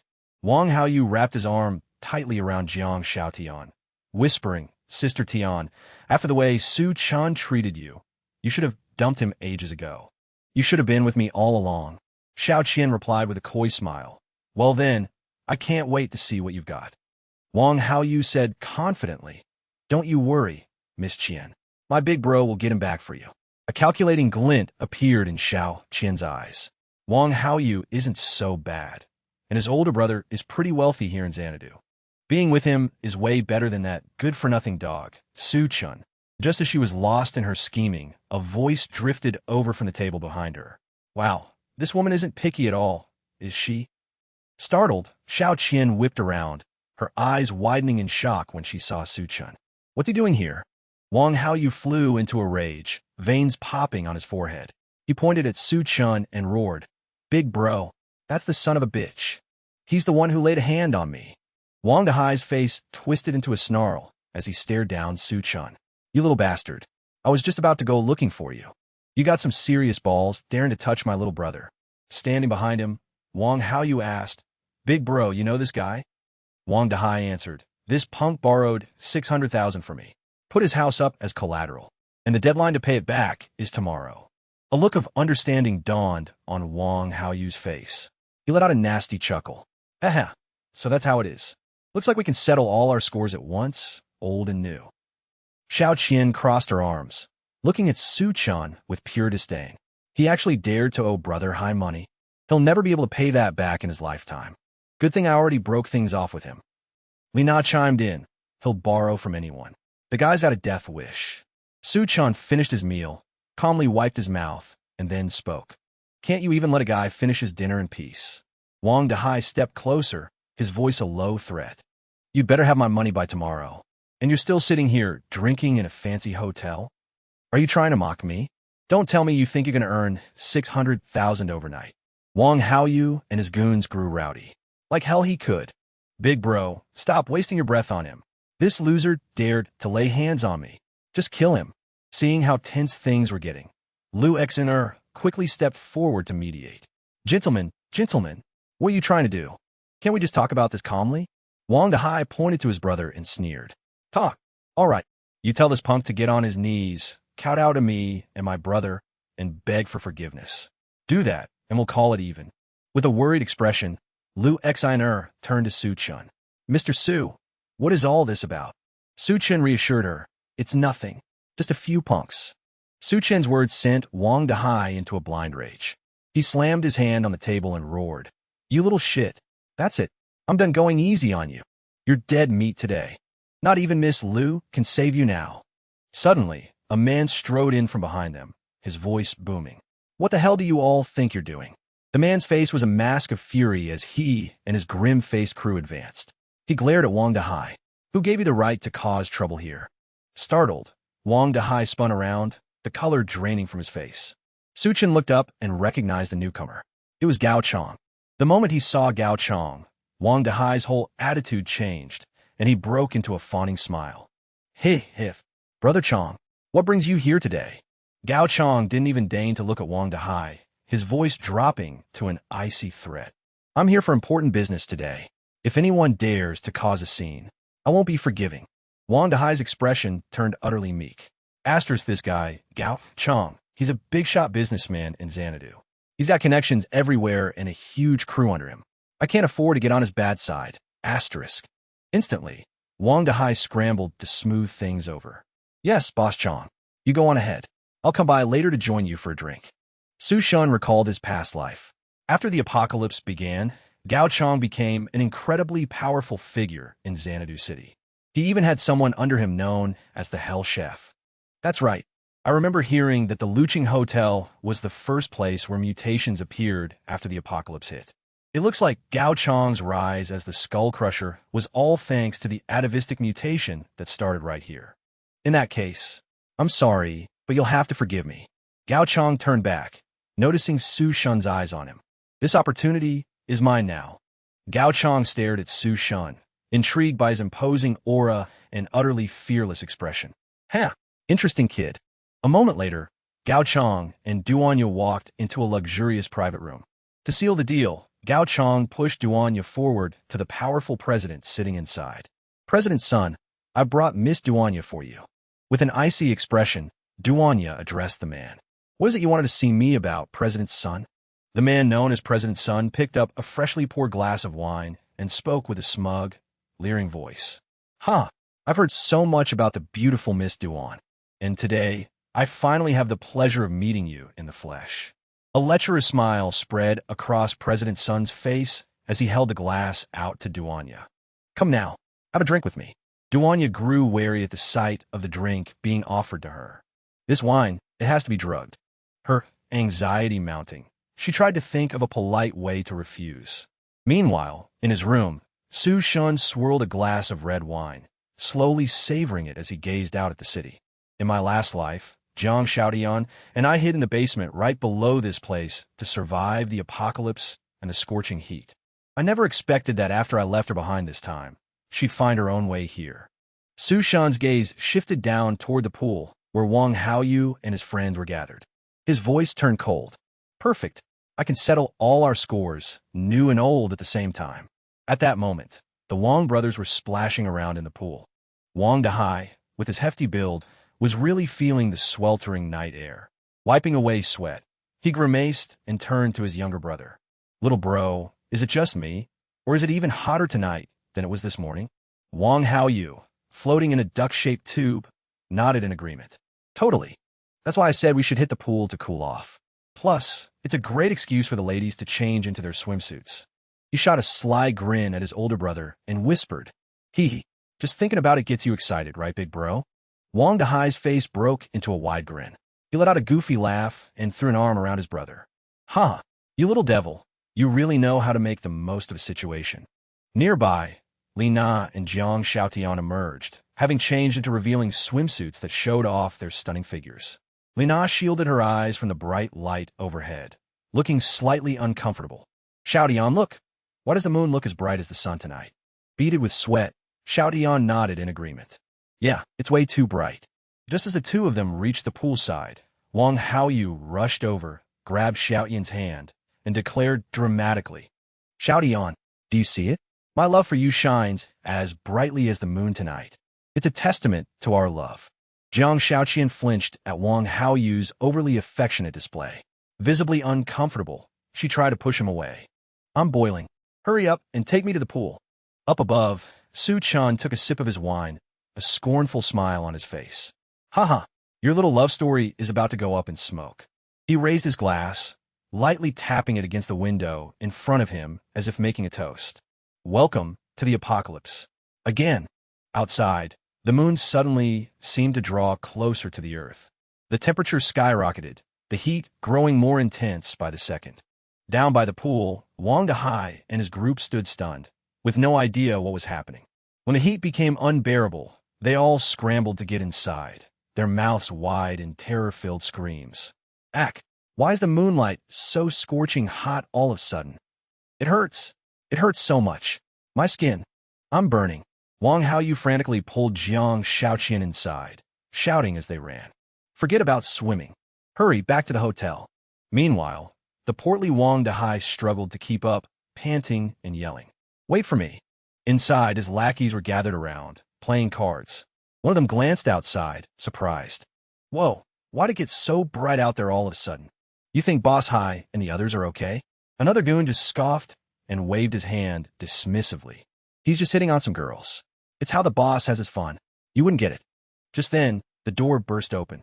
Wang Haoyu and the two girls stumbled in, fleeing as if from death itself. Their skin was flushed red and raw. The henchmen stared in confusion at the trio. Hey, what's with you guys? Running for your lives like that? And why is everyone's skin so red? Another man in the back paid them no mind, completely focused on the game. Come on, keep playing. It's your turn. Wang Haoyu and the two women collapsed on the floor, writhing and screaming in agony. Ayard, it burns. We're burning. Help. It's so hot, I'm dying. Get us some water. Now. Still clutching his duck floatai, Wang Haoyu looked up and saw the water tank. His face lit up like a drowning man spotting a lifeline as he yelled. There's water. Without a moment's hesitation, Wang Haoyu, Jiang Xiaotian, and Li Na threw themselves toward the water tank as if their lives depended on it. Finally cooled, Wang Haoyu gasped for air. I'm alive. Meanwhile, the two girls began to shove each other. Get out. This water is mine. Move it. The goons just stared at each other, bewildered. Hey, what the hell is wrong with you three? Where's Boss Hai? The mention of his brother's name sent a jolt of panic through Wang Haoyu. That's right. Where's my brother? Just as he said it, the door creaked open, and Wang Dahai staggered in. His entire body was covered in blisters and boils. Smoke was literally rising from his skin. He struggled to gasp help. Seeing their boss, Wang Haoyu, his men immediately rushed over in a panic. Boss, are you all right? Get the burn cream, quick. Where's the ointment? Hurry. ZU, you just left me here and ran. Boss, I was wrong. I'll never leave you behind again, I swear. Upstairs, in Gao Chong and Yalin's room, Director Sun noticed Yalin stalling and spoke up. Well, beautiful, aren't you going to drink? Sensing the awkwardness, Gao Chong quickly stepped in. Director Sun, I've already prepared a banquet. Perhaps we could. Director Sun shot him a look, cutting him off. Here in Xanadu, when I, Mr. Sun, pour a drink, no one has ever dared to refuse. Little Gao, this doesn't concern you. Called out so bluntly, Gao Chong could only turn away and feign ignorance. Yalin shot him a look, cursing him under her breath. Damn it, he's backing me into a corner just to suck up to Sun Deshuan. Sun Deshuan, with his power in Xanadu, he's ruined countless women. Yalin knew without a doubt that tonight, she was his target. She looked at the glass in front of her and grimaced. There's definitely something wrong with this drink. I can't drink it no matter what. But how do I get out of this? Suddenly, a light outside erupted with blinding intensity, too harsh for the naked eye to withstand. Gao Chong and Director Sun both cried out, stunned by the glare. Ack, what the hell is happening? My eyes. Gao Chong immediately barked an order. Close the curtains. Now. A searing heat filled the room. Gao Chong stared in bewilderment, his face etched with tension. Director Sun, something feels very wrong. Director Sun's face paled as he motioned. Let's go. We need to see what's happening downstairs. That sudden turn of events was what saved Yalin from a perilous situation. She let out a quiet sigh of relief. Down in the main hall, Liu Xer stood blocking the exit, holding up a hand to stop the crowd. Do not go outside. Everyone, please remain calm. We've already contacted the rescue teams. Please wait here. But the moment she finished speaking, the crowd grew anxious. Wait? To hell with waiting. My time is worth millions a minute, a man yelled. Just then, Gao Chong came downstairs and asked his subordinate. Lao Miao, what's going on? Standing nearby, Lao Miao quickly explained as he took off his jacket. A little while ago, the moon suddenly flared up. The temperature outside is skyrocketing. Initial reports say the temperature outside might have already passed 70 degrees. Nearly 100 people have been injured. Nearby, Director Sun was also on an urgent call. Minister Zhao, we're at the Luqing Hotel. Can you send someone to pick us up? Yes. Yes, I understand. Gao Chong turned to ask. So what's the situation? Director Sun frowned, answering worriedly. The higher-ups are pouring all their resources into maintaining the power supply. We can't spare any men. We're already short-staffed. This whole situation is a damn mess. In Wang Haoyu's room, his men were applying ointment to Wang Dahai. He groaned endlessly. Ow, damn, that hurts. Go a little easier, will ya? One of the men spoke with concern. Boss Hai, you need to get to a hospital. Wang Haoyu panicked. How are we supposed to go outside in this heat? How are we going to get to a hospital now? Wang Dahai grimaced, trying to calm them down. Don't worry. I'll have Xiao Yao bring the car around. He then gestured for one of his men to call Xiao Yao. Down in the parking garage, Xiao Yao answered his phone. Boss Hai, I'm in the garage. It's scorching down here. Sounds like there's trouble. Xiao Yao hurriedly drove the car toward the exit. Just hang on, I'm on my way. As he drove a short distance, he glanced up at the blazing sky and muttered to himself. Why is the sky so bright? And it looks like, before he could finish his thought, a series of loud pops echoed as all four tires burst, unable to withstand the intense heat. The car screeched to a halt. Furious, Xiao Yao jumped out and kicked the flat tire. Are you kidding me? It's so hot the damn tires exploded. What the hell is this weather? Without a second thought, Xiao Yao turned and sprinted back toward the hotel. He called Wang Dahai as he ran. Hello, Boss Hai. All four tires blew out. I can't make it. I have to turn back. You guys will have to figure something else out. But the moment he stepped into a patch of direct moonlight, the soles of his shoes instantly melted, gluing him to the asphalt. Unable to react in time, he stumbled and pitched forward. Xiao Yao hit the ground with a sickening smack. Before a curse could even escape his lips, he saw that he was surrounded by countless scattered corpses. They had all been burned to a horrifying black and crisp. Utterly terrified, Xiao Yao gasped. Holy shit. He tried to scramble to his feet, but half of his face had already been seared to the blistering pavement. A soul-tearing scream of agony ripped from his throat. His blood-curdling shriek echoed all the way to Wang Dahai's group inside, startling everyone. One of the men's hands shook so violently that he dropped the phone. Xiao Yao's screams grew fainter and fainter until they were cut off entirely. All that remained was the weak crackle of static from a phone, and then the line went dead. Meanwhile, in Su Chen's room, it was as if he had prepared for this all along. The air conditioner was holding steady at 16 degrees Celsius. The indoor temperature was a stable 25.5 degrees, completely untouched by the horrific heat raging outside. The cool, silent space allowed Su Chen to lie back, slowly close his eyes, and drift off to sleep. And for what happens next? Since Su Chen's room was the only perfect sanctuary from the heat, a crowd of desperate people soon gathered, knocking on his door with hopeful faces. "Sir, we were hoping," but shattering their hopes for salvation, Su Chen simply drew his gun and answered coldly.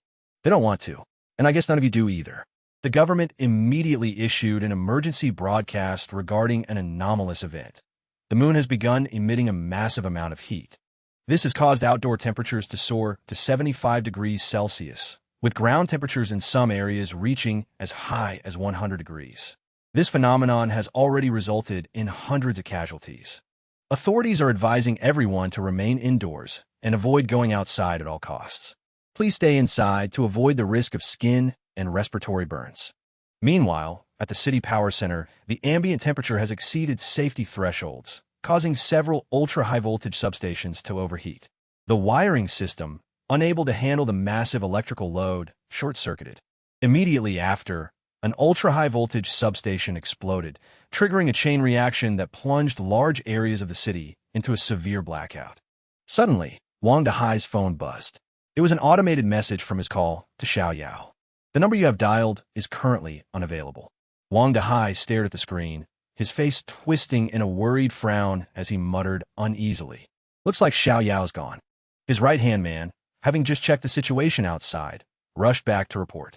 "Boss, all the other rooms in the hotel are already full. This is the last one. We're just going to have to cram in here together." Hearing this, the two women, Jiang Xiaotian and Li Na, immediately protested. "Are you kidding me? How am I supposed to share a room with a bunch of men?" "Exactly. I want my own room." Suddenly, the lights in the room flickered and died, plunging everyone into darkness. The sweltering air grew even more oppressive, and Wang Dahai couldn't help but curse. "Damn it! This godforsaken place. What the hell is going on? Why did the power go out?" His underlings standing in the room couldn't take the heat either. One by one, they started taking off their shirts, trying to escape the scorching heat. "Boss Hai, the temperature in here must be over 40 degrees by now. If we stay crammed in here like this, we're all going to die from the heat." Wang Dahai gritted his teeth and turned to give an order. "We have to figure something out." Just then, Jiang Xiaotian spoke up with a bold idea. "I remember Su Chen's presidential suite has a swimming pool. We could go take it from him." Meanwhile, inside Su Chen's suite, he was leisurely swimming while reminiscing about his past life. He remembered clearly. Songdu's power grid had always been a ticking time bomb due to improper maintenance. Even with more manpower, the city's grid eventually collapsed. Everyone who relied on the power company was left in the dark. That's why, in this life, Su Chen had specifically chosen a room with a private pool. He'd prepared a portable air conditioner and a high-capacity battery to ensure a continuous power supply. He even had a large ice chest ready to keep the room temperature stable. Sipping a glass of fine wine, Su Chen leaned back on the sofa, enjoying the cool, relaxing atmosphere. It seemed a few laps in the pool had burned quite a few calories. His stomach suddenly rumbled loudly, making him chuckle in surprise. "I'm hungry." Without hesitation, Su Chen opened his dimensional space and pulled out a spread of delicious food. Asparagus, flan, crab sticks, steak, fried chicken, steamed buns, and mantou. Su Chen gleefully split a pair of chopsticks, grinning with satisfaction. "All right, buddy. For the first day of the apocalypse, a simple breakfast like this will do." He chuckled to himself as he ate. "I wonder if anyone else is having such a light breakfast." Huh. Su Chen chewed his food, lost in thought. "I wonder when Gao Chang's opportunity will finally show up." Still, it's true what they say. Even heaven won't interrupt a man's meal. But his peace was short-lived. A loud bang echoed from the door. Su Chen sighed. That's the second time. A familiar voice yelled from outside. "Open up. Open the damn door." "Su Chen, I know you're in there." Without a moment's hesitation, Su Chen went to the door. The second he opened it, a blast of cold air washed over the group outside, leaving them stunned. Wang Dahai's eyes went wide as he stammered. "So cold. Is that air conditioning?" Su Shun stood in the doorway, his voice as cold as the air pouring out. What do you want? Wang Haoyu peeked inside the room. Seeing gourmet food, air conditioning, and a clean swimming pool, he completely lost it and screamed. It's ice cold. Boss, it's really ice cold in there. This room doesn't just have a pool. It has power, AC, and even gourmet food. Outside, the group of Euro, Lina, Jiang Xiaotian, and Wang Haoru erupted in an angry uproar. Su Shun, what, dying out here, and you're just living it up all by yourself? Yeah, you're so damn selfish. Get the hell out of this room. Get out on your own, or we'll make you. Without another moment's hesitation, Wang Dahai shoved the door open and stormed inside, roaring. You little punk, you owe me your life, and now it's time to pay up. So hand this room over to me. Consider it interest for letting you live these past few days, or I'll throw you out myself. But the moment Wang Dahai stepped inside, Su Shun acted without a shred of hesitation. His expression was glacial as he instantly drew his gun and fired, burying a bullet deep in Wang Dahai's side. Wang Dahai looked down at the blood blooming on his side. His face went pale, his eyes trembling in disbelief. Su Shun kept the gun trained on the others, his voice a cold, sharp warning. Take one more step. The sudden gunshot scared the soul out of every last one of them. They stared in stunned disbelief. He actually has a gun? Wang Dahai clutched his side, gritting his teeth through the pain as he stammered. Su Shun, how did you even get a gun? You're good. I give up. The words had barely left his mouth when he tried to take another step forward. Su Shun fired again, this time putting a bullet straight through Wang Dahai's leg. The roar of the gun sent a fresh wave of terror through the crowd. Wang Dahai howled in agony. My leg. Su Shun calmly raised his gun again, his voice laced with venom. Get lost. I'm done talking. You looking to die? I'll count to 3. Get the hell out of my sight. Now. 2. Meanwhile, downstairs in the lobby, Gao Chong's angry voice rang out. What? The Star Hotel is out of food? Lu Exiner bowed her head apologetically, explaining on behalf of the hotel. I'm so sorry. Someone booked a banquet for over 1,000 tables a day before yesterday. We've used up almost all of our food. Our next delivery isn't scheduled to arrive until today. Furious, Mr. Sun poured a bottle of water over his head to cool off, then snarled his command through gritted teeth. Then bring me every last bit of food and water you have left. The moment he finished speaking, the surrounding crowd erupted in furious protest. You already took all the bottled water, and now you want all the food too. Son of a bitch. You're basically leaving us to die. Think you're so great cause you're rich? If you've got so much money, why don't you get out of here? The food and water should be shared equally. Why the hell should we give it all to you? Hearing these complaints, Gao Chong's lackeys flew into a rage, their eyes flashing and veins bulging. Who said that? Someone's got a problem? I'll personally escort them outside. A bunch of worthless trash thinks they can compete with me? Suddenly, the elevator doors opened, and Wang Dahai's group stumbled into the lobby, screaming in panic. Help! Su Shun is a murderer. Gao Chong frowned and immediately stepped forward to inspect the situation. His eyes darkened as he saw the bleeding wound on Wang Dahai's side. A gunshot wound. Not many people can get their hands on a gun. Looks like that guy upstairs is dangerous. Wang Xiaoyu frantically caught his big brother. Big bro, are you okay? Jiang Xiaotian, unable to keep her composure, suddenly shrieked. Everyone, Su Shun's room has electricity. He has air conditioning and a swimming pool. Her words sent the crowd into an immediate uproar. They surrounded Jiang Xiaotian, bombarding her with questions. Are you telling the truth? Hey, you better not be lying to us. Jiang Xiaotian spat out every word with fury.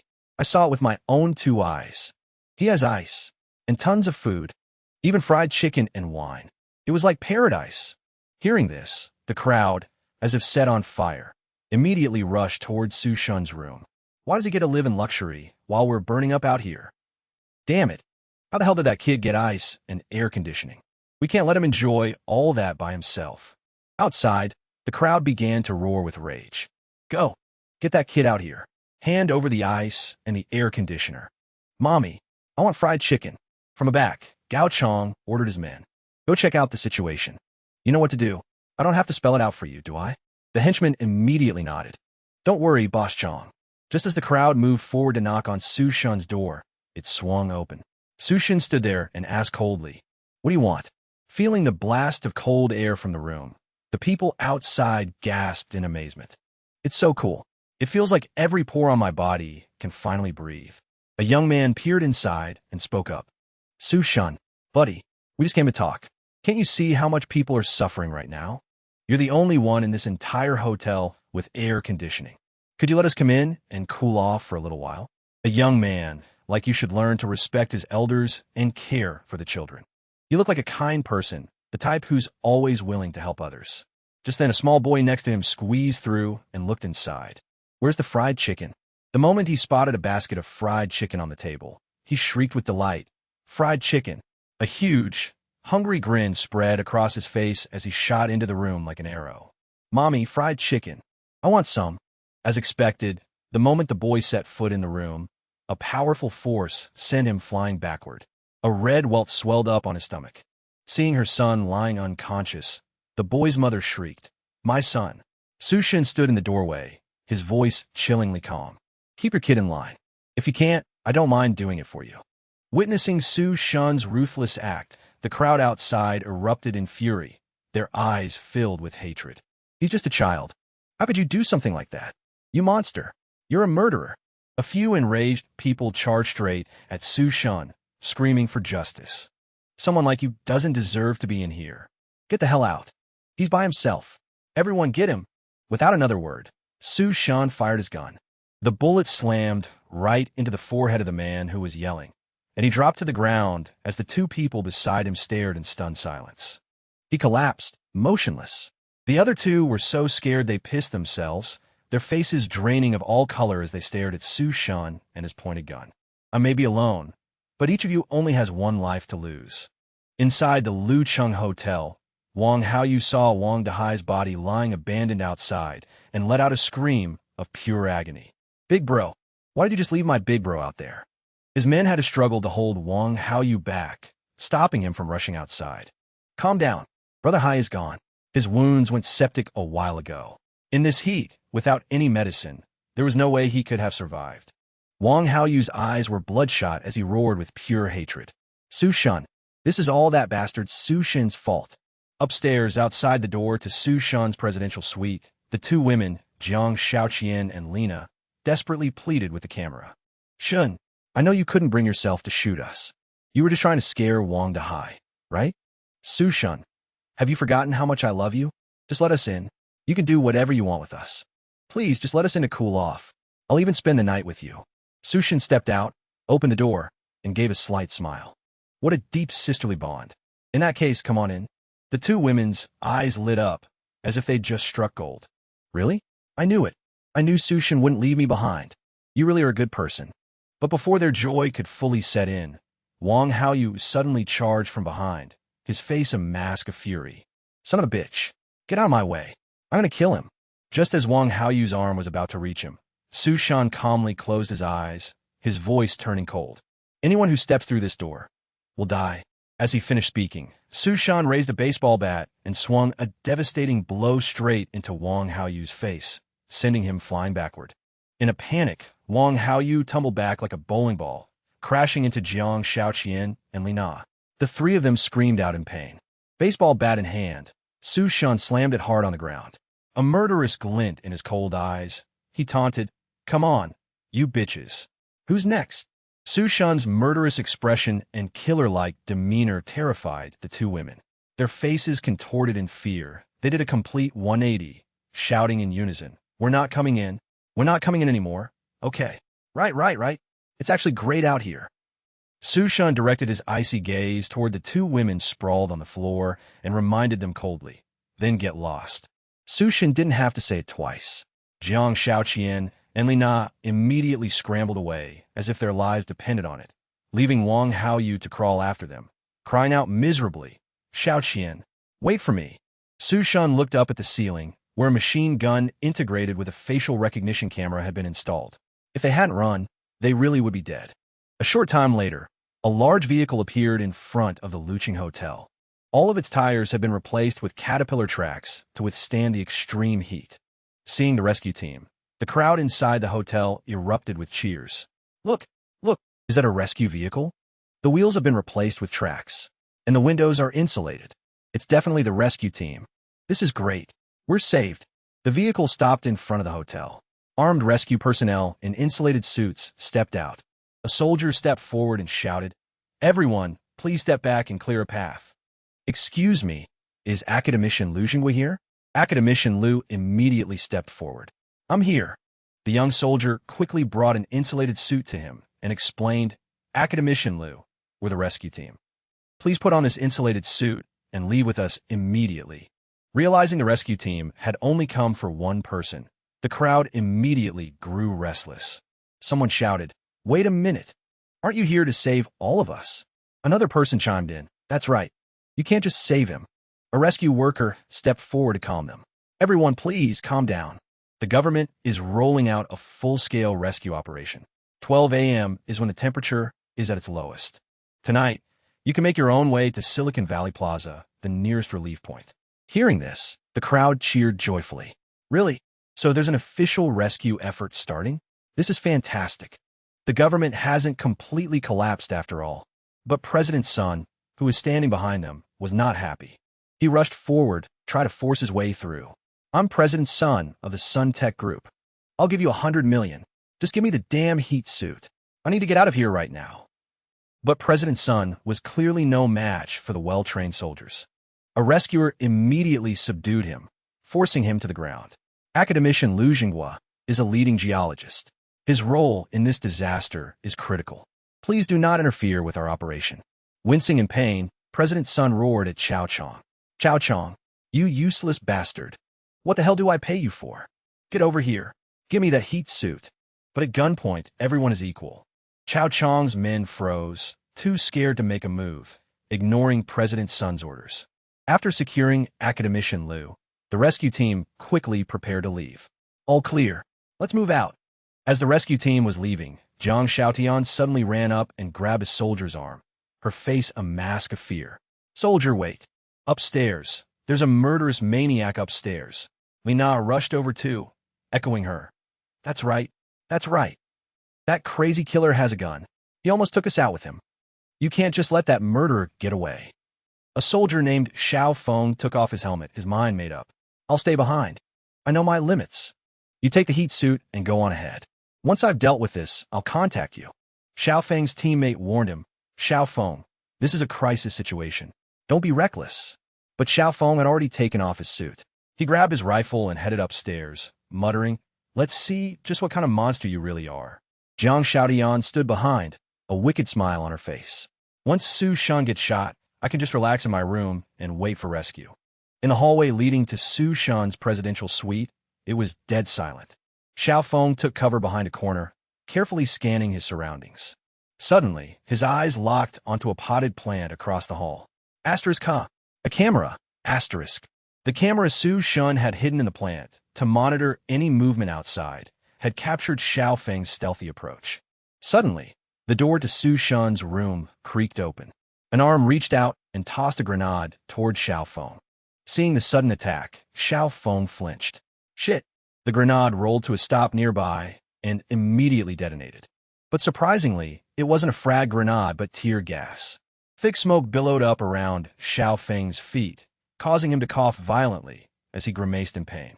"This is tear gas. Cough. Cough. His eyes stinging, Xiao Feng squeezed them shut. "This is bad. I have to fall back. As he fought through the pain to find a way out, a figure appeared behind him. It was Su Shun, a baseball bat in hand. He swung hard, and Xiao Feng went dark. A while later, inside Su Shun's room, Xiao Feng slowly regained consciousness. He struggled to open his eyes.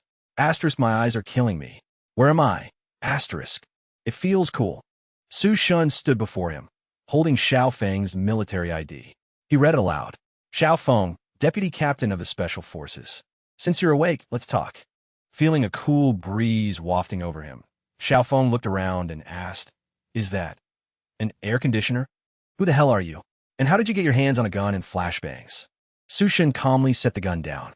"I'm just a recent college graduate. The gun and other stuff. I bought them while I was traveling in the Middle East."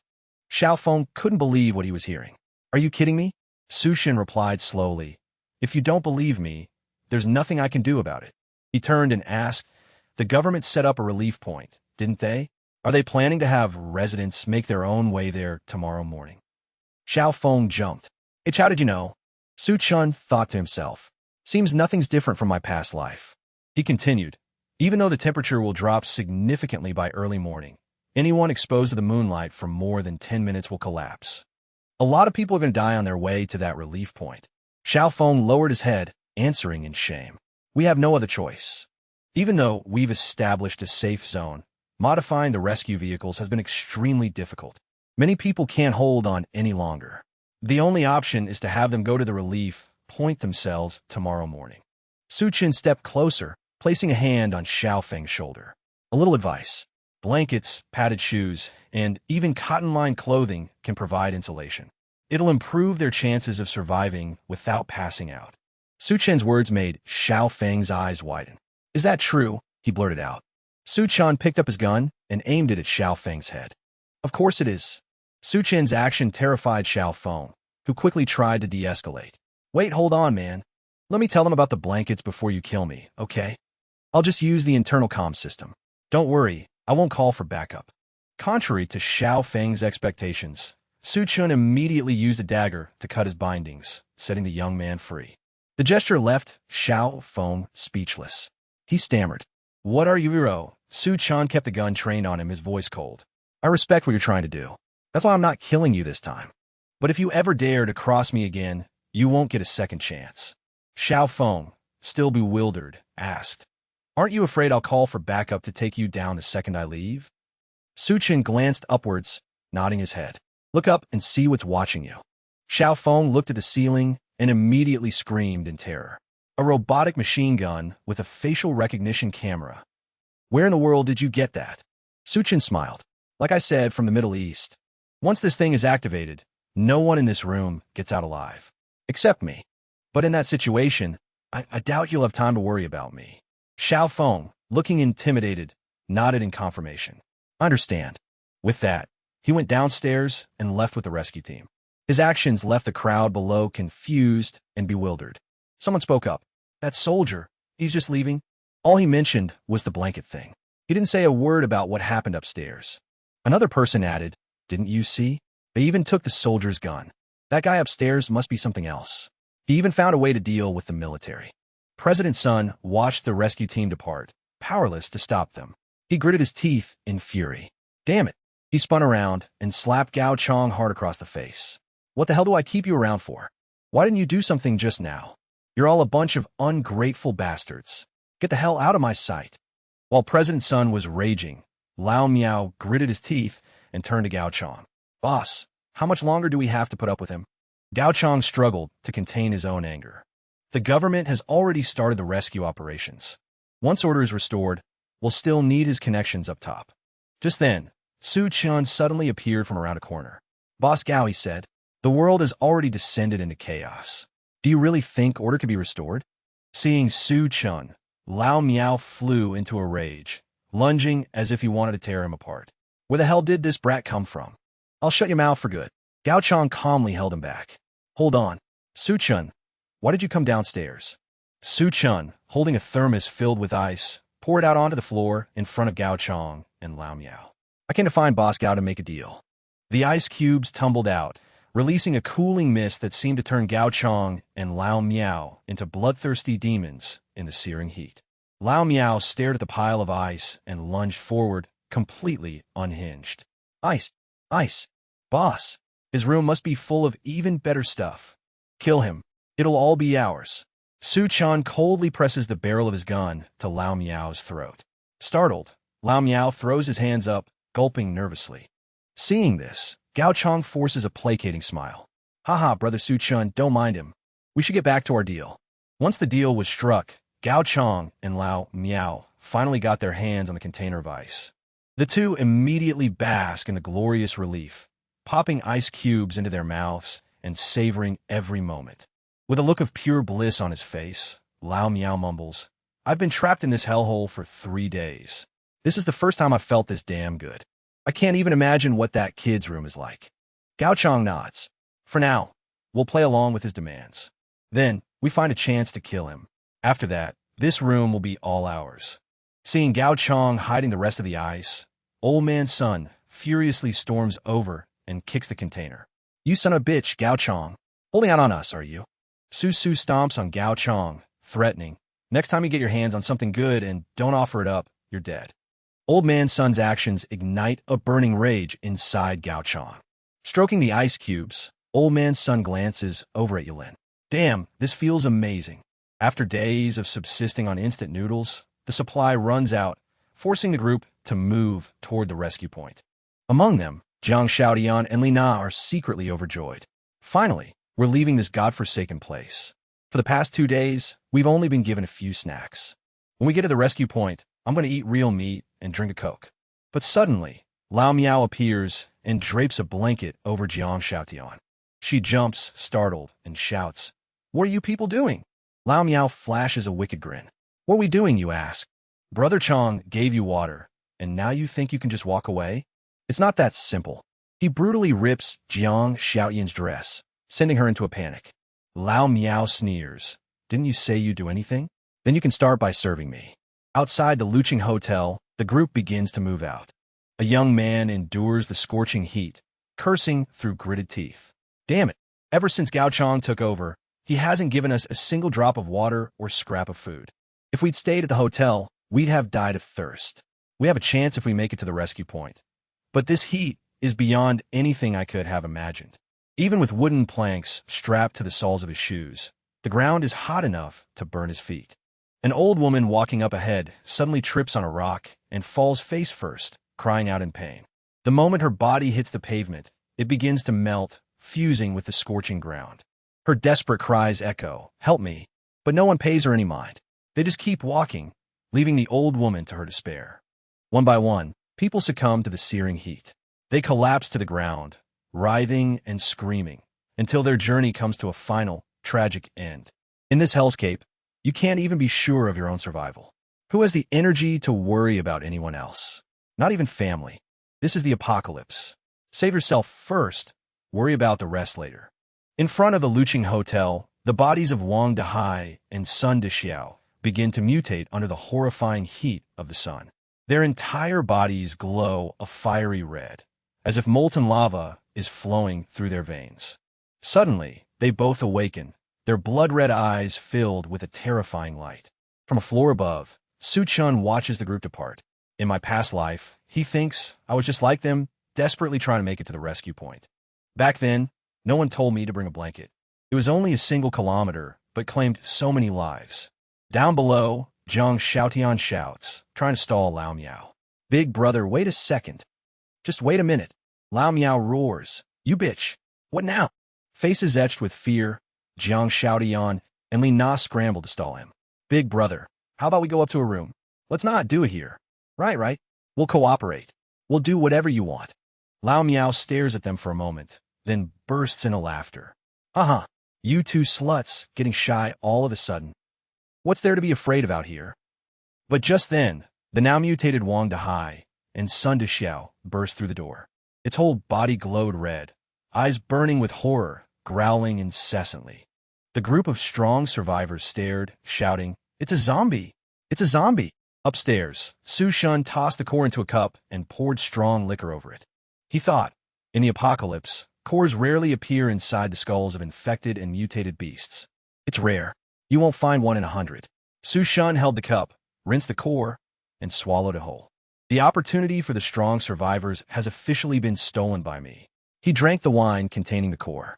Su Shun's eyes immediately turned blood red, veins bulging. His body grew in size, his clothes tearing apart.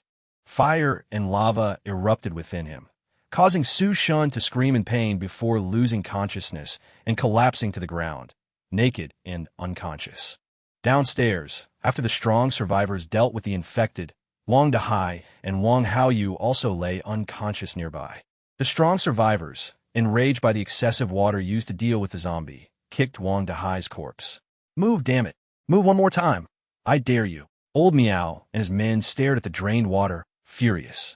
This was our last bit of water. Now it's all gone. Li Na seized the opportunity and quietly tried to escape. Old Miao grabbed her arm. "Hold on, you little brat. Trying to run? Think I won't chop off your legs." Li Na winced in pain, shouting, "Brother Meow, without water, we'll all die of thirst. I have a way to deal with Su Shan. Let me go to the relief point." Old Meow furiously shook her. "Speak up. If you're lying, you're dead." Cornered, Li Na saw this as a chance to survive and immediately revealed, "Jiang Xiuxian is Su Shan's fiancée.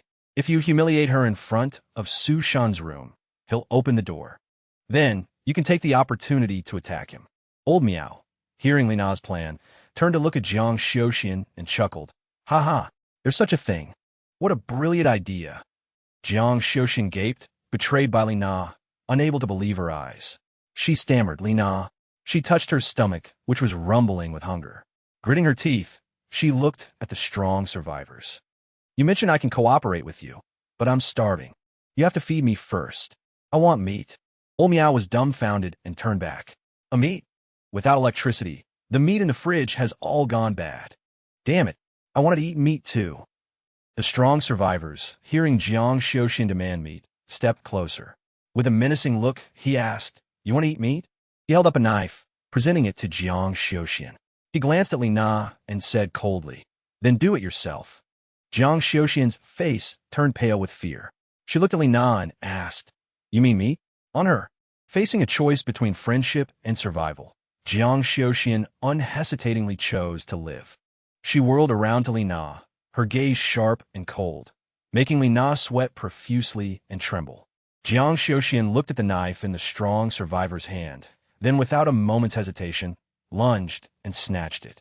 She walked towards Li Na, who was being held by two of the men, her expression chilling. Her own ruthlessness made Li Na scream in panic. "What are you doing? What do you guys even mean? Xiuxian, we're sisters. You can't do this." Jiang Xiuxian moved closer, her face bloodthirsty, and coldly reminded her, "Don't lie to yourself. We are not sisters. Besides, you just wanted them to humiliate me." Saying that, Jiang Xiuxian swung the knife, one hand holding Li Na's head, the other repeatedly stabbing her best friend's stomach over a dozen times. She whispered, "Therefore, don't blame me. Blame yourself." Even hardened survivors, accustomed to killing, were stunned by the sight of sisters turning on each other so ruthlessly. After dealing with Li Na, Jiang Xiuxian looked at her friend's body, slumped on the ground, and laughed maniacally. "Ha!" She threw her head back and screamed, "Su Shun, wait until I'm full, and I'll drink all your blood." The strong survivors snapped back to reality and turned to Old Meow. "Go deal with the nine-tailed fox's meat. My brothers need to eat to have the strength to deal with Su Shun." Lao Meow hesitated, his face etched with worry. But Chao Chong didn't even look at him, his voice low as he continued, "Without water, we won't last a single day. If you don't want to turn into a zombie, you'll do exactly as I say."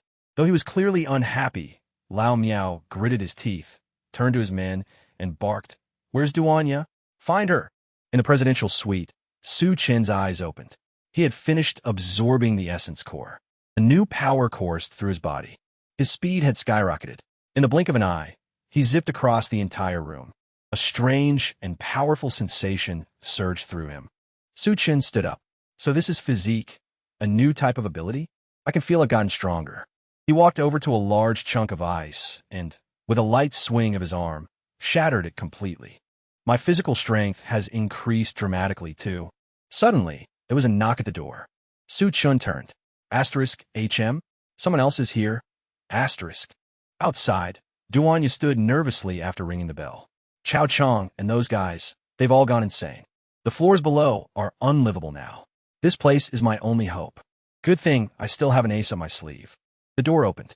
Su Chun stepped out completely naked and asked coldly, "What is it?"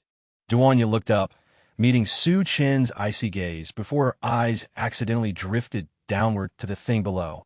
Her face flushed crimson as she shrieked. "Ah, pervert." Startled, Su Chen looked down and realized he was naked. Sorry.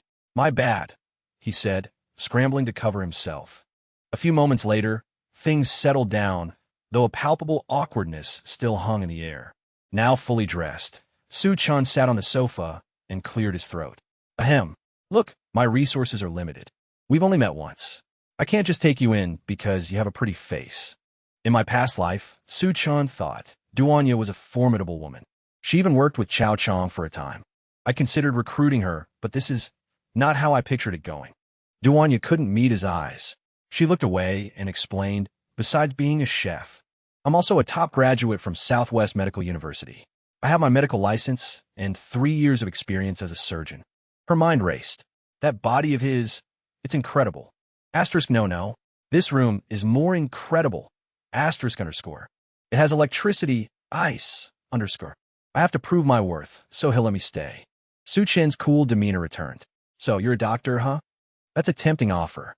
But with supplies this scarce, who knows if any of us will even see tomorrow.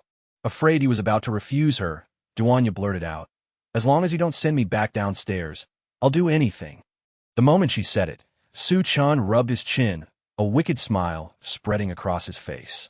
Ha ha. Well, since the lady insists, make yourself at home. Duanya froze, clapping a hand over her mouth. Asterisk, oh no. Asterisk, I was so desperate, I just said the first thing that came to mind.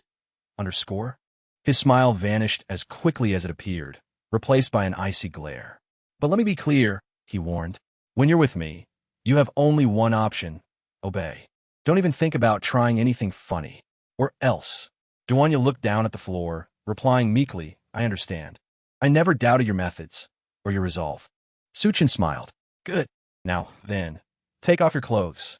The words had barely left his mouth when Duanya's eyes flew open in panic.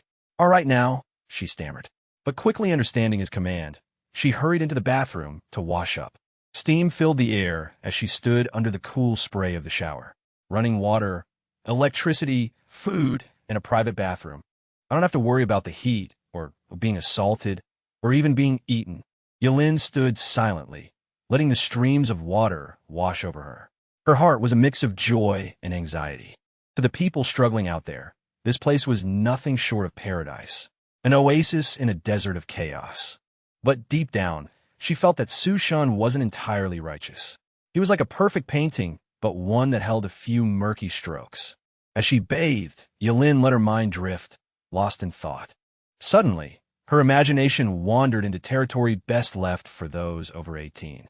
She pictured herself kneeling at Su Shiniro's feet, looking up at him. Su Shun reached out, lifted her chin, and with a knowing smile said, Next, I have a special treat for you.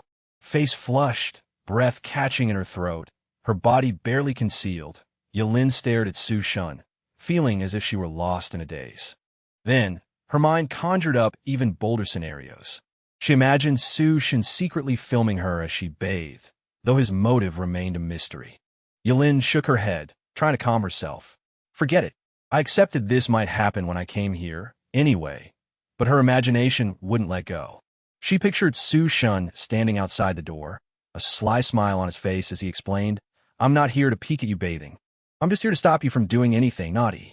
After finishing her shower and drying off, Yelin cautiously stepped out to face Su Shun.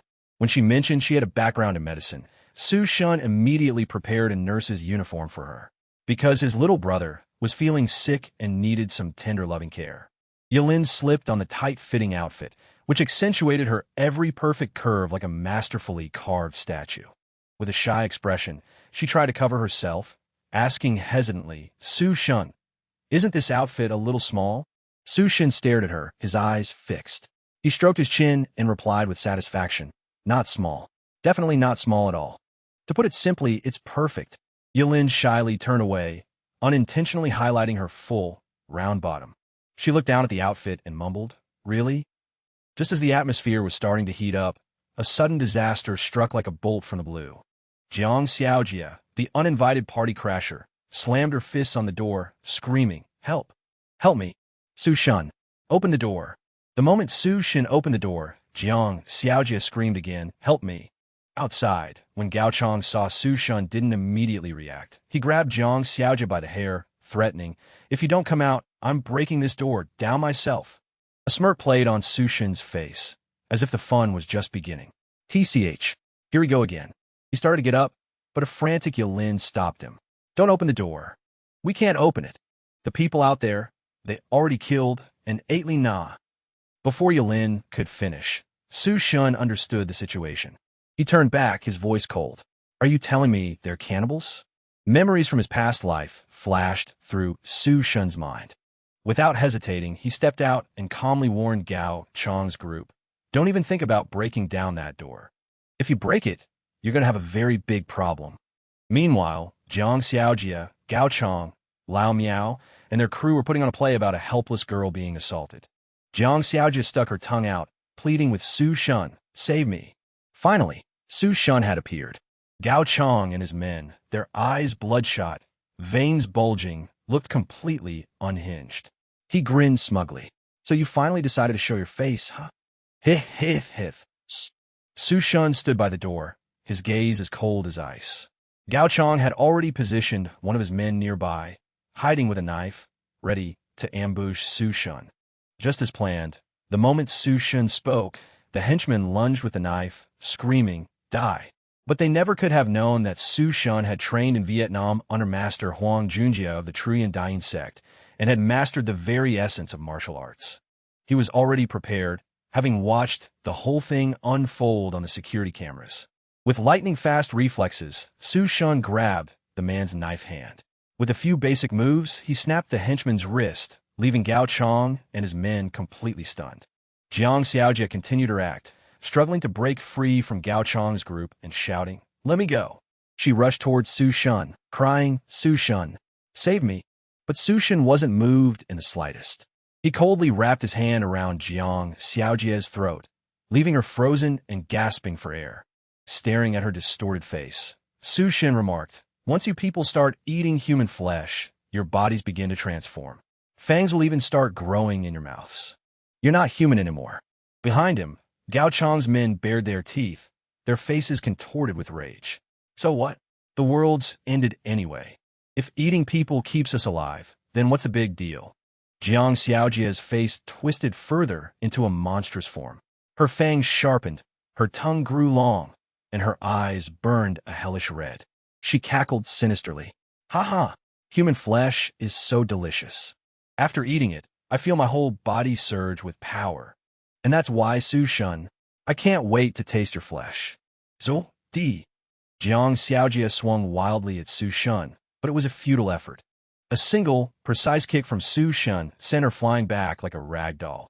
The kick was so powerful it launched Jiang Xiaojia straight out the window. But thanks to her mutated body, she managed to claw onto the wall, saving herself from a messy end.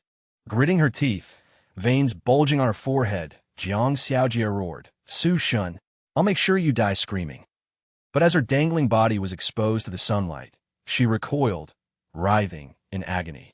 "It burns." "AR, back inside." With Jiang Xiaojia dealt with for now, Gao Chong charged Su Shun, ready to fight to the death. "Get him, boys. Don't let him draw his gun." Su Shun just scoffed. "Humph. You really think I'd waste a bullet on the likes of you?" One of Gao Chong's men leaped into the air, striking a pose. "Don't underestimate us, you bastard." But Su Shun replied coldly, "Then again, I've always had a taste for waste." The words had barely left his lips before Su Shun drew his gun and put a bullet right between the man's eyes, dropping him instantly. Gao Chong, Lao Miao, and the rest of the gang panicked, scattering in every direction. Lao Miao scrambled onto the ceiling, laughing. "Ha ha, it's not just our strength. Our reflexes and speed are on a whole other level now." Fist raised, he dove down from above. "If you can't catch us off guard, you can't win. D." But before he even hit the ground, Su Shun used a flash step, appearing instantly above him. He grabbed Lao Miao by the head, his voice like ice. "Is this really all you've got?" He slammed Lao Miao's head straight into the floor with a sickening crunch. Su Shun roared, "Go to hell." Another thug lunged, aiming a knife for Su Shun's throat, but Su Shun caught his arm, kicked him away, and dispatched two others with a few clean cuts. Watching his men fall one by one, Gao Chong roared in fury and charged like a wild animal, fist raised. But he never even reached him. Su Shun caught him by the throat and slammed him against the wall, the impact making Gao Chong's vision go dark. Just then, Jiang Xiaojia reappeared, her body now completely transformed. Molten rock seemed to ooze from her skin.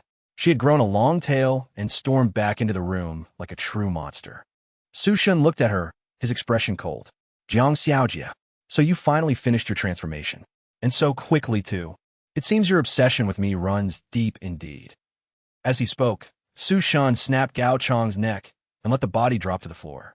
His entire being radiating killing intent, he turned to Jiang Xiaojia. "In that case, I'll just have to kill you one more time. Jiang Xiaojia's hair stood on end, her eyes swirling with pure hatred. She shrieked, "My dinner!" Yulin peeked out from the other room, staring at Su Shun in absolute awe. Su Shun is unbelievably strong. He took down Gao Chang's entire gang all by himself. But seeing Jiang Xiaojia's hideous new form, she couldn't help but worry. That thing in front of him, it feels incredibly dangerous. Dressed in her alluring nurse's uniform, Yulin hid behind the door, her heart a whirlwind of anxiety and longing. I want to stay by his side for as long as I can, like a fledgling seeking shelter from a storm. Looks like Su Shun's next meal is serving itself up on a platter. Am I right, folks? Yulin quietly considered her options. I have to find a way. If I want to stay with him, I can't be a burden. Suddenly, her eyes lit up as she spotted something useful in the room. It was as if it was calling to her. After stepping inside to grab her new weapon and stealing her resolve, Yulin emerged and called out to Su Shun. Su Shun was poised to face the monstrous Jiang Xiaojia, but her call made him turn around in surprise. Huh? Yulin, clad in a skin-tight nurse's uniform that was revealing in all the right places, held the whip Su Shun had prepared for a night of intense healing. She gave a serious warning, just a little heads up for all you guys out there. I guarantee more than a few of you seeing this are instinctively telling yourselves to keep your hands out of your pants. With her tantalizing outfit and whip in hand, Yulin stepped forward resolutely, telling Su Shun, "Let me help you take care of it." Su Shun, though struggling to suppress the lust surging through his body, turned back with a cold look. "Help me. You're not scared enough to run away. Not bad, but you're just distracting me." Yulin was stunned. She looked down at her own body, then at the whip in her hand, and asked in confusion, "How was that even possible?" But unlike the clueless Yulin, Su Shun and every guy watching knew exactly why he was distracted. She was a living masterpiece you couldn't tear your eyes away from. Meanwhile, the monster Jiang Xiaojia, still clinging to a shred of human memory, watched Su Shun and Yulin lock eyes. A spark of jealousy ignited a furious rage within it. Jiang Xiaojia bared its fangs, its tongue flicking out as its eyes glowed crimson and let out a savage roar. With that roar, it lunged straight for Su Shun, its face twisted into a living nightmare. Su Shun, still admiring the distraction, was caught off guard by Jiang Xiaojia's scream. He turned, but not in time to dodge. A powerful blow from the monster slammed squarely into his chest. Yulin, hiding behind the door, witnessed the attack and cried out in alarm, "Su Shun." But contrary to her fears, Su Shun's body was completely unharmed. Not a single scratch. The surprise attack had unleashed the killing intent within Su Shun, activating his berserker ability. The monster Jiang Xiaojia, seeing Su Shun was unscathed, immediately leaped up and circled behind him, drooling as it aimed for his shoulder. But Su Shun's body was as hard as diamond. The monster's teeth made a dry, metallic screech, like biting into a block of steel.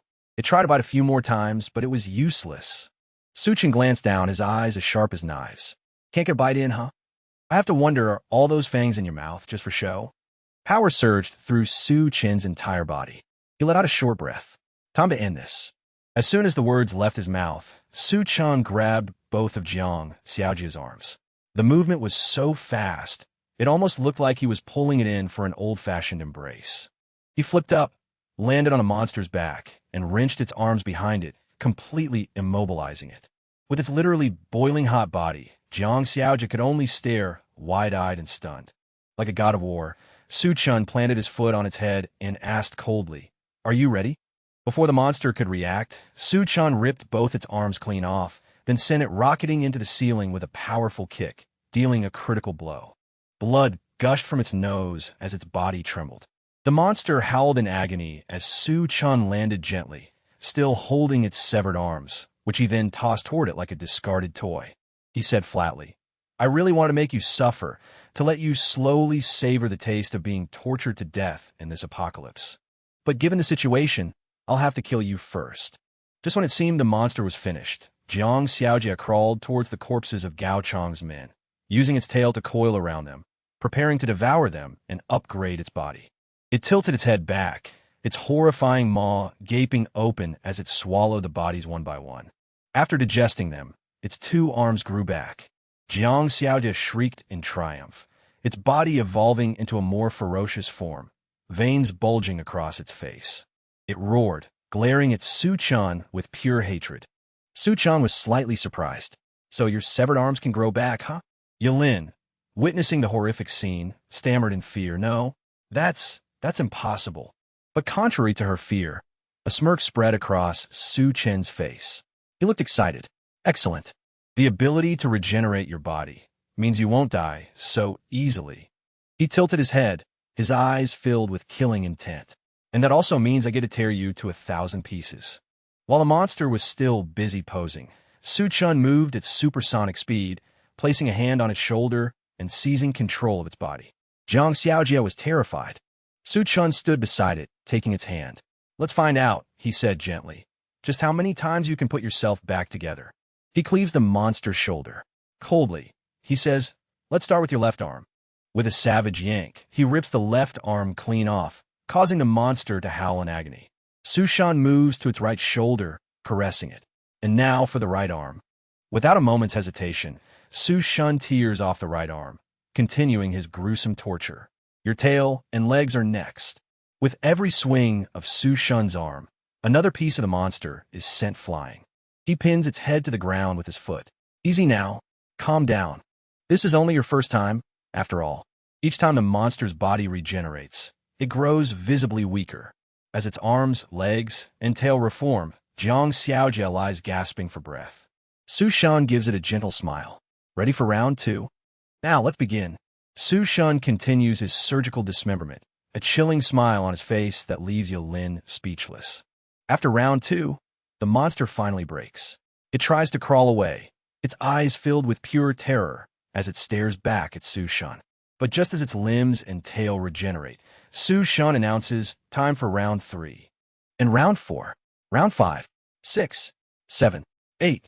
As he tortured it, Su Chun remarked, so it's not just your limbs. Your eyes, nose, and tongue can grow back too. Next up, number 16. Even your organs regenerate. It seems like every part of you can regenerate, except for your head. Shouldn't 21 times be enough for you? Su Chun stops. His icy gaze falls upon Jiang Xiaojia, all its ferocity gone, replaced by streaming tears. She whimpers, Shun, I know I was wrong now. Please spare me. Su Chun replies coldly, I was going to gouge your eyes out, but then I remembered something. I'm not a monster. Jiang Xiaojia sobs, Why? Why are you doing this to me? What did I ever do to you? Why are you treating me this way? But Su Chun remembers what Jiang Xiaojia and her lackey, Wang Haoyu, did to him in his past life. He raises his foot, aiming for the monster's face. This is for revenge. With one powerful stomp, Jiang Xiaojia's face is crushed flat. Standing behind him, Yelin watches with terrified eyes, anxiously asking, Su Chun, are you all right? Su Chun doesn't answer. He simply turns to her, his eyes glowing red. Are you ready? Yelin flinches.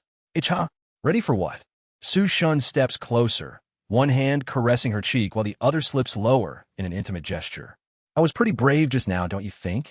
Don't I deserve a reward? Yelin tries to push him away, but her resistance is weak. Her face flushes bright red. A reward? But right here. The scene shifts to the rescue team's position.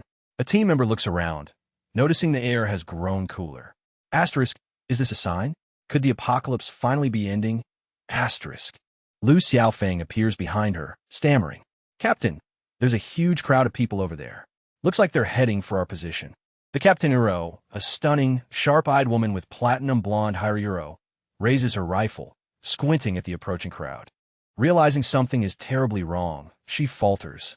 Those people, that's the horde of mutated ghouls from the Luqing Hotel, staggering and screeching as they head for the rescue point.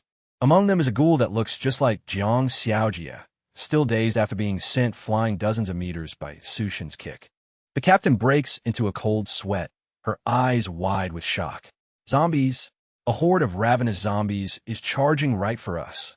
She immediately screams into her radio, evacuate all civilians from the rescue point. Now, I'll hold off this horde myself.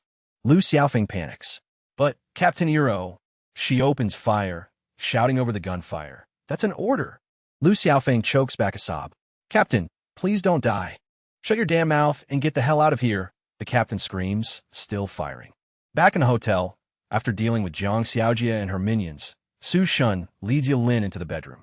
His entire body begins to glow. He sweeps his hair back, his sharp eyes fixed on Yilin. Next, I'm going to let you experience the limitless power of a berserker firsthand. BSK, the moniker for berserker-class warriors, feared for their savage, frenzied fighting style Euro, like a crazed beast unleashed. To Yilin, this meant she was in for a wild night. Su Shun would probably try every position in the book, and then some.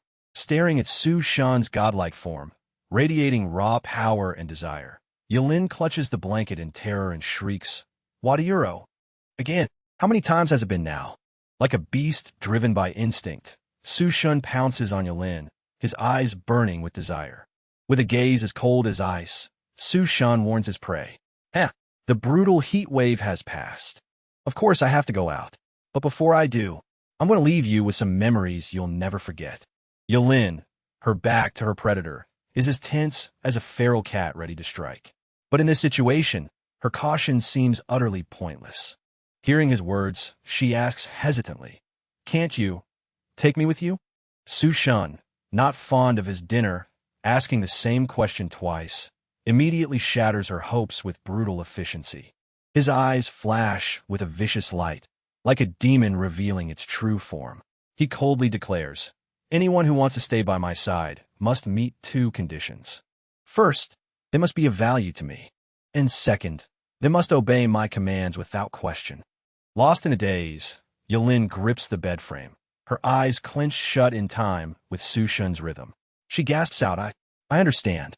A few hours later, around midnight, after the mighty Su Shun had thoroughly subdued his prey, he pauses the torment. He checks the weather outside. Seeing that the air has cooled, Su Shun prepares to set his plan in motion. As he raises his hand to open his dimensional space, he mutters to himself, "Looks like Yilin has completely surrendered to me." He pulls out an all-terrain vehicle and says urgently, "I need to make the most of this time and get back before the sea floods the inland." Su Shun recalls his past life, when countless drought fiends, obsessed with the evacuation zones, formed a massive zombie wave and launched a ferocious attack. The incident resulted in countless civilian and military casualties. It also scattered weapons across the land, giving rise to various armed factions, both large and small. Passing through a ruined district, Su Shun witnesses street gangs locked in a fierce firefight. One of them, firing his weapon with a sly grin, thinks he's got a clear shot to his destination. But suddenly, a few of them point their guns at Su Shun's vehicle. With menacing faces, as if eager to send him to an early grave, one of them bellows, "You in the car up front. Stop right there." Sitting in his car, his face as impassive as stone, Su Shun retorts coldly, "Are you morons? Who the hell still tries to rob people at a time like this?" Without another word, he slams his foot on the gas, sending the vehicle rocketing forward. The gangsters are stunned, their faces turning pale as sweat beads on their foreheads. The man in front freezes on the spot, while his two lackeys scramble for their lives. Su Shun's vehicle plows over them before they can even react, killing them instantly. After dealing with the arrogant fools, Su Shun leaves them to their eternal rest and continues on his journey. As he nears the subway station, he remembers from his past life how this place collapsed due to ground fissures and the devastating zombie wave. Looking down from a high vantage point, Su Shun murmurs, "The number of dead underground must be in the tens of thousands." The zombies below, drawn by the sound of the engine, immediately begin to swarm together. Su Shun observes their glowing red eyes. Those zombies were definitely drawn here by the engine noise. He purses his lips in regret. A pity. Not all of these drought fiends have crystal cores in their heads. It'd be a complete waste of my time to crack open every single skull. Su Shun drives to his old university campus, where the air is as still as a graveyard. He mutters to himself, "First things first, I should probably check out the situation here. Now that I'm here, I remember, this is the first time I've been back to the technical university since graduation." Arriving in front of a building, Su Shun stops the vehicle, retracts it into his dimensional space, and quickly heads inside. Just as he stops at the entrance, he comes face to face with a chained drought fiend, its crimson eyes glaring as it lets out a low, heavy growl. As he's about to move forward, a voice rings out, "Hold it!" Behind the drought fiend is a man with long hair and the look of a gangster, flanked by two muscular lackeys. The man sits with his legs crossed, warning him arrogantly, "Kid, you gotta show some respect when you step onto our turf." And the first thing you're gonna do is hand over that backpack. Su Shun, playing the part of a helpless victim, reaches into his backpack. He pretends to tremble, but in reality, he pulls a fish sauce fried chicken leg from his dimensional space and stammers, "See, can you help me? Please, just let me go.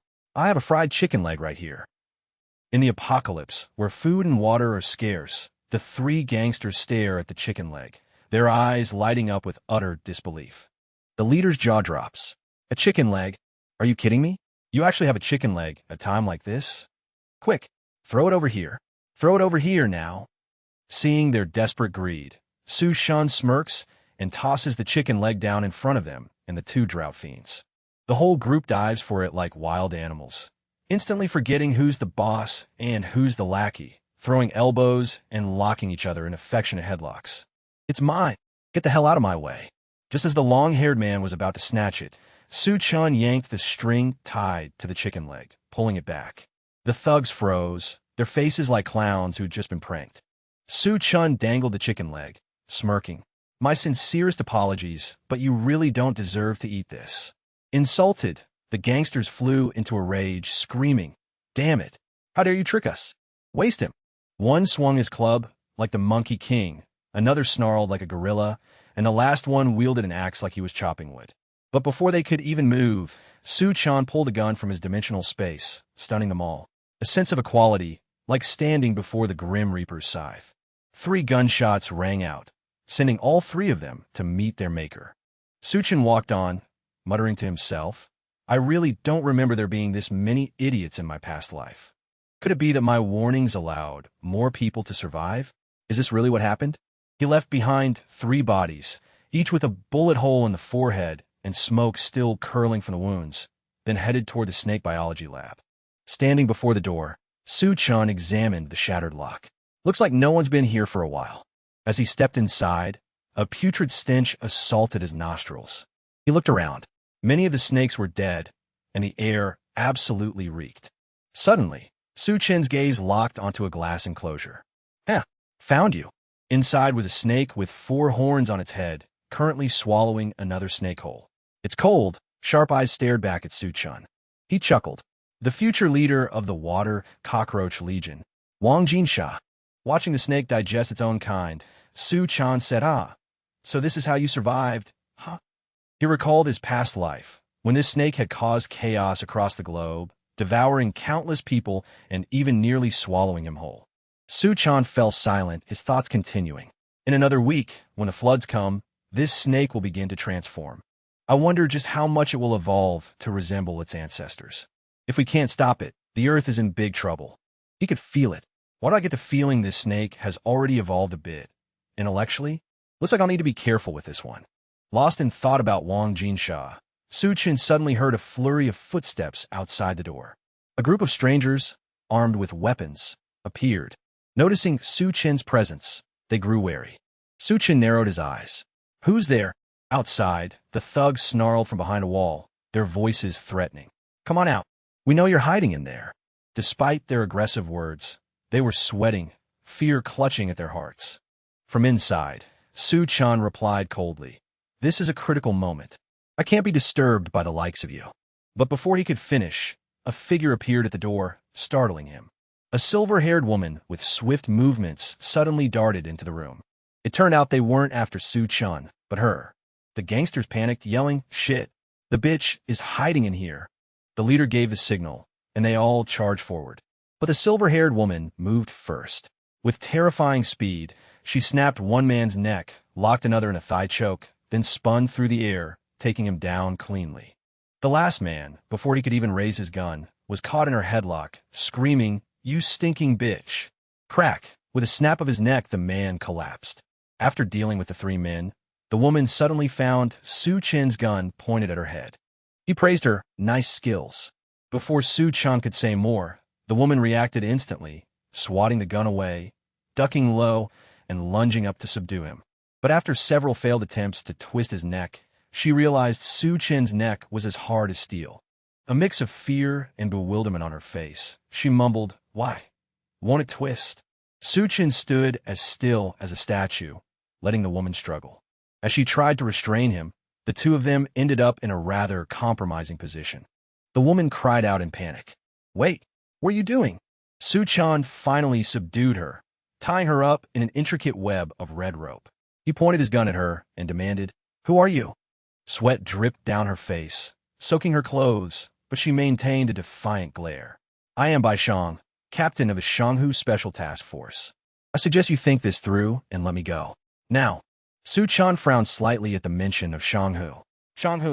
In that case, do you know someone named Lu Xiaofeng? Bai Shang looked surprised. You know Lu Xiaofeng? Suchan, remembering how he had overpowered Lu Xiaofeng before, answered gravely. I saved his life. Later, as Bai Shang explained the situation, Suchan opened his backpack, took out ingredients for black pepper steak, and began to cook, nodding along. So that's how it is. He speared a piece of rare steak with his fork and continued. So, another group of escaped convicts took over the school and made it their base. They're using the students as hostages to threaten you, and they stole your group's weapons. Bai Shang continued Lu Xiaofeng's story. That's right. After the zombie horde attacked the rescue point, Lu Xiaofeng led everyone to evacuate. But he never expected that convicts who'd escaped from prison had mixed in with the civilians. Suchan glanced at Bai Shang as he took a hearty bite of steak, chewing slowly before speaking. So I guess I can't put all the blame on you. Uncomfortable in the suggestive rope work, Bai Shang immediately tried to justify herself. If I just had a weapon, those men would be no threat to me. But sweat beaded on her forehead, not just from her compromising position, but from the sight of Suchan casually eating steak in front of her. Trying to keep her composure, she growled. How long are you going to keep me tied up like this? Untie me. Suchan looked at Bai Shang, a mischievous smirk on his face, clearly enjoying his advantage. All right, he said slyly, but you have to promise you won't try to scissor lock my head with your legs again. Bai Shang swallowed hard, her eyes fixed on the fragrant steak. Then I want some of that steak, too. Suchan eyed her figure, tightly bound by the red cords. He said mockingly, seems impossible to untie. But with a few deft movements, he quickly unraveled the knots, freeing Bai Shang. Out of thin air, Suchan pulled out a scoped rifle. He handed it to Bai Shang, saying, I've got my own business to attend to, so I can't help you much. The most I can do is give you some firepower. With that, he turned and walked away coolly. Go on, get out of here. Don't bother me. Suchan never liked meddling in other people's affairs. If they didn't mess with him, he wouldn't lift a finger. His main goal right now was to wait a week for the Great Flood to arrive. That way, the Golden King Serpent would mature, and he could kill it for its crystal core. Bai Shang took the rifle, a sense of awe washing over her. She realized Suchan might not be a bad guy after all, and with his help, her plan would have a much higher chance of success. She called out after him, I'm planning to assault their stronghold upstairs. It's the only way to get back our stolen supplies. Without them, the trapped survivors won't make it. Watching Suchan's retreating back, Bai Shang hesitated, a flicker of hope in her heart. So, this might be the only time we ever meet. That's why. Military supplies, you say? Suchan cut her off before she could finish. As if an idea had just struck him, he turned back toward his backpack. Hold on a second, he said as he walked. Like a magician, Suchan pulled a ridiculously long sniper rifle from his small backpack, leaving Bai Shang utterly speechless, her eyes wide with disbelief. As he assembled the weapon, he explained, I consider Lu Xiaofeng a friend. So for this operation, I'm going with you. The scene shifts to the administration building of the university Suchan had once graduated from. The group of escaped convicts had made it their headquarters. In the back, male students were tied up, held as hostages. The leader, a brutish-looking man, sat flanked by two fawning women. He asked one of his underlings who had just returned from scouting, What's the situation outside? The henchman, trembling before his boss's authority, stammered, Boss, the men are all in position outside, waiting for your order. We'll definitely capture everyone hiding in the dorms. The leader bared his teeth in a cold sneer. Good. Send the disobedient ones to the front to act as cannon fodder. If they refuse, if they'd rather die, then just kill them. While the deserters were still caught up in their ridiculous scheming, Suchan suddenly burst onto the scene. He kicked the door wide open. The sudden intrusion left them all stunned, as if they'd been hit with a bucket of ice water. Stepping inside, Suchan spoke coolly, sorry to interrupt. Are you guys in a meeting? The grunts were stunned, trembling with fear. The one who'd just been reporting, furious that Su Shan had barged in, pointed a finger in his face and screamed, "Who the hell are you? How the hell did you get in here?" There are more than 20 men guarding the perimeter. Facing the bewildered henchman, Su Shun slowly approached, his hands tucked in his pockets, and calmly replied, "You're asking how I got in here?" He formed a pistol with his hand, his gaze turning razor-sharp. With a little help from this, the goon had just opened his mouth to ask another question when his head suddenly vanished, spraying blood everywhere as the others watched in horror. The deserters trembled and screamed, their faces aghast at the horrifying spectacle. The leader's eyes went wide as he stammered, "Holy crap, what the hell is going on?" He just pointed his finger at the guy's head. How did it just disappear like that? Su Shun pointed forward, his voice ice cold. "I'll say this one more time. Don't move, unless you want to die." The leader's face flushed with rage, sweat beading on his forehead. He gritted his teeth and roared, "All right, kid, enough with the damn tricks." Rewind to the moment before the henchman was killed. From her sniper's nest, Baitsong had just squeezed the trigger. Target eliminated, she confirmed over the comms. Su Shun and Baitsong had carefully planned this beforehand. Su Shan would charge in and infiltrate the enemy's position, while Baitsong provided sniper support from the adjacent lab building. She continued to watch through her scope, anxiously warning Su Shan, "There are too many of them in that room. You're in an incredibly dangerous position." She stressed, "Going into the lion's den by yourself is just too reckless."